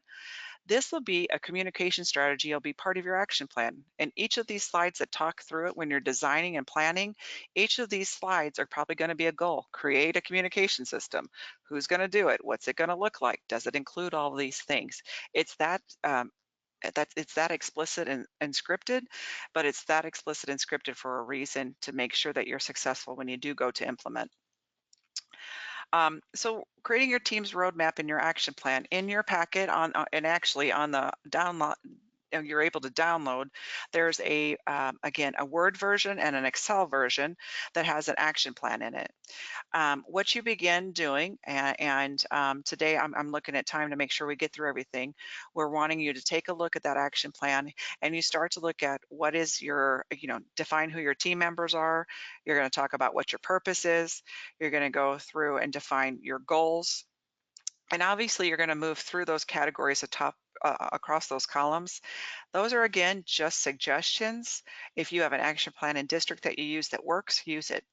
This is just to make sure you're thinking through all those things. I always felt that they didn't have status updates or progress updates, and that holds people accountable as well. And for me, if I was the team leader, I could tell by a color coordinated thing where we're at, because sometimes these plans get a little bit long, and I want to make sure I'm moving to the green or whatever color. If you want purple, blue, again, nobody cares. It's your system and your design, and it's not necessarily a research-based item. You can create whatever works for you, but I think, it goes back to defining your mission and vision, and in this roadmap, those first steps. What are you advocating for? What do you believe in? And what do you want others to do? So you first create the mission and the vision, and then you're using that action plan, again, whatever you choose to use throughout your system. I'm going to skip the part here real quick because we're going to come back to that. That mission and vision. And I'm telling you guys, I remember, it's been a while. I've been in education for a while, and I can remember beating those mission and vision statements to death. And I was thinking, why are we doing this? Especially as a teacher, like, oh my goodness, what is the story on this? This took, it took all day to wordsmith this. I mean, are you kidding me? And then it goes back to when you become an administrator or you become a lead for a group, instructional, you have so many people pulling you in so many directions that sometimes this mission and vision is the only thing that saves you. You know, you go back and you're like, okay, so how does that fit in the work? You know, I don't get why we're, you know, and that's a nice way to remind people to say, so help me see this. How does this fit into the mission and the vision of what we're working? And most of the times people back off of that, or you go back and you have to refine the mission and vision if the person asking is on a certain rank high up. Normally it puts them, you know, it's like, here's the sandbox that we all play in. And normally you're left alone a little bit, and you do need a buffer of sorts to be able to say, okay, here's what we agreed to cover for the year, and now we're getting these crazy things asked of us in these teams, but here's what our mission and our vision is in our elevator speech. So, you know, today we were hoping we'd have time to go through writing that, but what I did is I've talked to you, I'm going to show you a couple of things, and I want you again to, in that's that first step in that action plan. Once you decide what your action plan looks like, you can use ours that we've provided. Part one is just saying, you know, what does it look like what's your mission and your vision? And on here, it shouldn't take you 3 days to write a mission and vision, you know, and your elevator speech is like, you know, what is it that we stand for and what is it going to look like, you know? So that mission is the reason you exist. And it's super quick. That's your elevator speech. Super quick. What is it that why we're here, and we will what? And then planning comes along using the roadmap to analyze, prioritize, and strategize how to continue. And then you're looking for those actions and implementation. Yeah, the planning comes along using our roadmap to analyze, prioritize, and strategize, where the action is the implementation, right? And how we're using that roadmap. And then we do all that, and we come along once we've created our mission, we've planned, we've done the implementation. We're also taking a look at how does that vision impact the way you intend to make everything go as planned. It's the destination. It's how you got here on the roadmap. It's the final place that you land in. It's your picture of how the world is perfect and successful at the end if all efforts go well.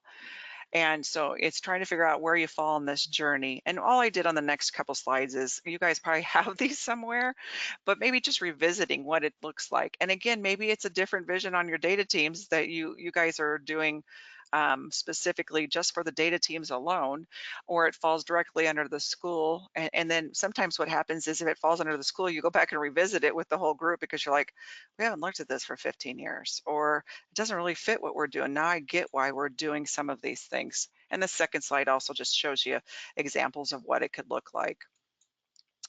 I'm a huge proponent of Doug Reeves, if you can't tell, and he was at AASA this past, I think, early spring, and he talked about, and he's huge on finding what's effective depending on what the category is, but his tips were specific for leading effective data teams. And I like anything that he writes, so you have to bear with me because a lot of times I've got a lot of Doug Reeves in there, but his stuff's good. So tip one, obviously, as we move through the day, is obvious. These folks have to laugh and cheer each other on. You know, this shouldn't be, again, you probably heard me say the word punitive 100 times today, if anybody's keeping track of that on a tally sheet. But I have just come out of a couple of visits that seem very punitive, so I'm in the punitive mode, I guess. And the really big thing at the top here is great data teams are on a treasure hunt, not a witch hunt. You should hear cheers, laughter, encouragement, and challenges. And challenges are going to always happen in the context of this central question. And he's so good at putting it into context for us. What are the best practices we have, and how can we replicate those best practices? And then rather than embarrassment and humiliation, great data teams provide encouragement, reinforcement, and innovation. I think this one alone has a couple pieces of mission and vision that I would probably include in my statement when I would go back and reflect on what he said to us. The other one is tip 2, go beyond test scores. And don't get me wrong, in the past 20 years, we have held people so accountable to the one day, one snapshot test scores. And I think the tide is slowly turning. I think more that I read it and federal policy in that, people are starting to take a look at it because they're starting to realize, that wasn't necessarily the best way to do educational reform.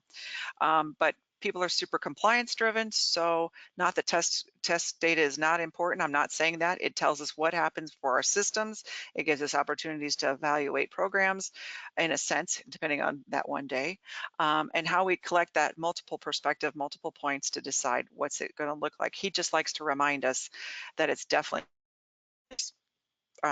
and going beyond.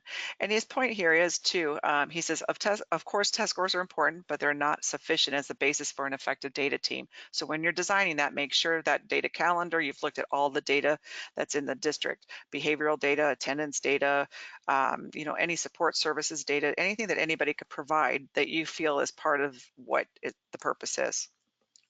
And he says, after all, if we examine, and again, and it goes back to this on every time a person tries to create an example, is if we were all to examine data on a student health, we would just look at the scores reflected on the scale, or would we also consider diet, exercise, and other health factors?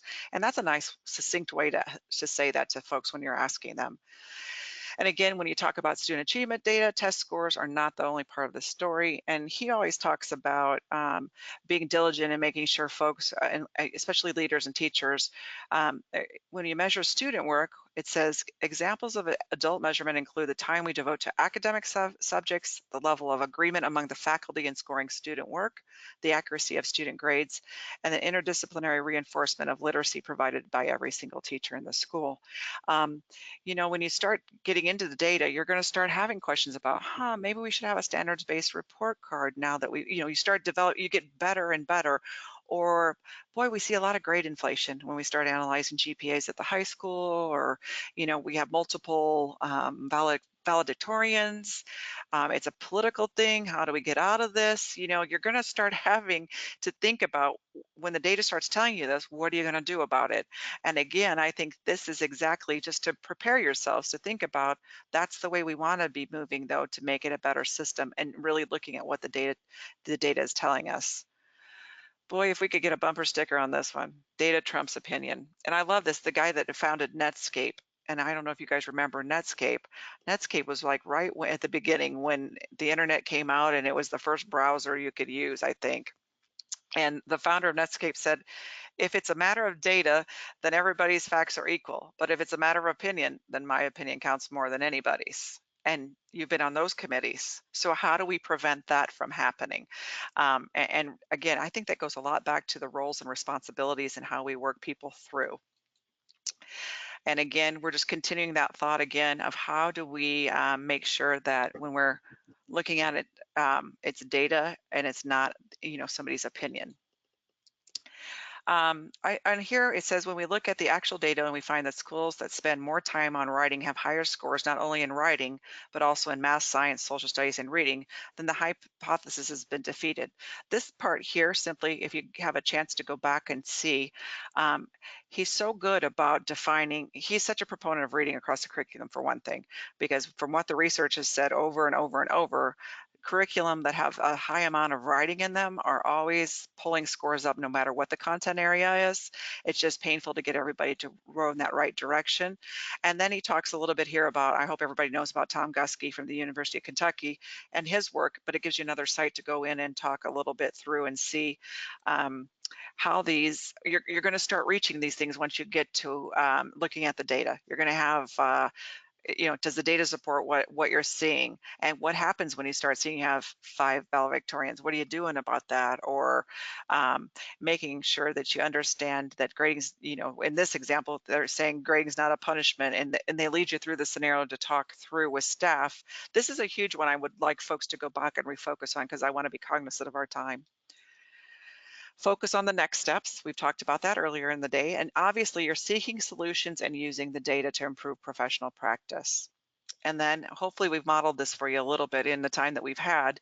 We want to make sure that your leaders who could say they believe in data analysis have the professional obligation to give teachers the time to reflect consistently and frequently on student achievement. And again, we really, John Hattie's work couldn't say that over and over and over and over again. And everyday leaders show their priorities by how they spend their time. Hopefully you're out in the classrooms gathering information, supporting staff.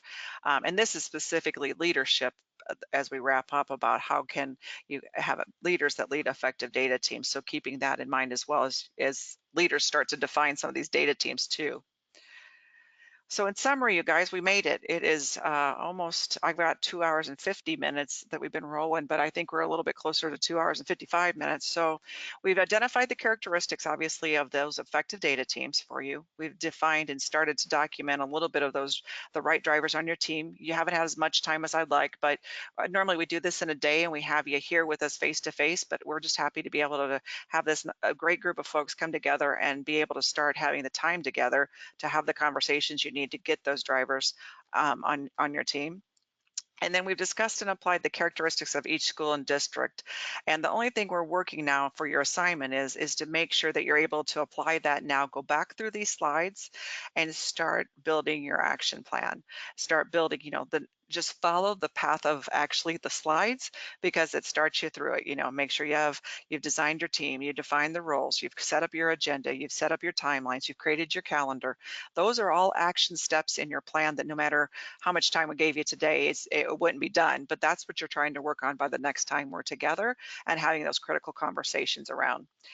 And again, we've talked about sharing your mission and vision and goals and making sure that's and that's probably step one in your action plan, because again, you will not believe how much that will help you define the playground that everybody plays on. And I would star that, because I'm telling you, I thought it was fluffy too.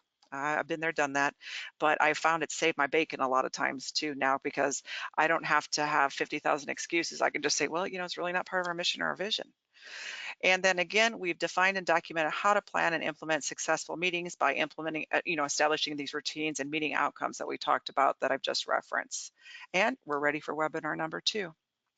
So our last slide here, well, not one, it's one of our last slides, is about after participating today. I think Arlen's going to open the poll on this, and we're just curious because are you one, you're on empty, 2, I'm half full, or 3, I'm gassed up and ready to roll. So we know how we've done for the day if we provided you with information. And we know it's a lot of information to get, and it's not taxing information. It's just a lot to get through for us to be able to do the segments at 1 hour, so they support your need as we come up to the next month. So I know Orland's got the poll rolling, and we're close.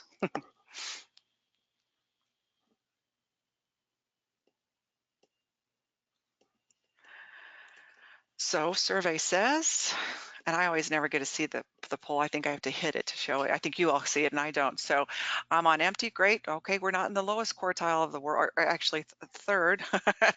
I'm half full. Great. And I'm gassed up and ready to roll. That's exciting. That's good. We've moved you along a little bit and given you some things to think about. I'm really pleased with that, because it's May and you've all been working so hard this year that the end of the year is coming, and we had a great amount of participants today. So we're super excited that you took the time out of your day to spend it with us. So here's the next steps, just like we'd expect you to do when you're doing your agendas. What it is that I'm going to be working with your team leader, or if you're an individual, I'm happy to work with you by yourself. We'll set up a monthly data coaching schedule. What I'm thinking is I'll probably put a Google document together and I'll share it with those that I get an email back from, because I'm going to ask you to email me if you're the team lead or if you're the individual in your group. And that's at gfulton@isbe.net, and it's right here on this slide. So between now and, let's say, I'll give you a deadline between now, today's Friday, how about by next Friday, you've emailed me with your contact information of how you prefer to be contacted, meaning email, just send me your email and your phone number. Let's do that. And tell me that you're the team lead and where you're from.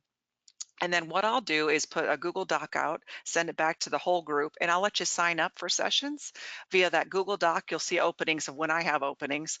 Or if you want to make it simple on yourselves and you don't want to sign up that way, just shoot me an email, say, hey, we're not going to do that option, so I can take you off my checkoff list and I don't bother you, and say we're going to just maybe check in with you, because I'll have open office hours an hour before each time we have a module. So next time in June 12th, we're from 9 to 10. I'll be open from 8 to 9 in the morning to have all that information to you.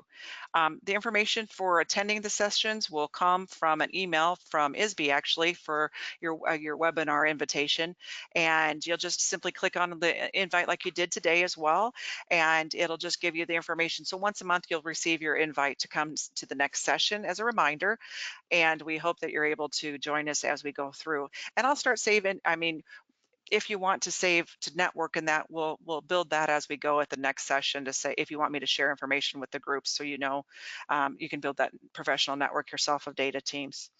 The next module is pretty simple. It's ongoing evolution, keeping the data team on the road. And basically, we're looking at how to get the most of your roadmap using Ed 360 to support decision making and planning.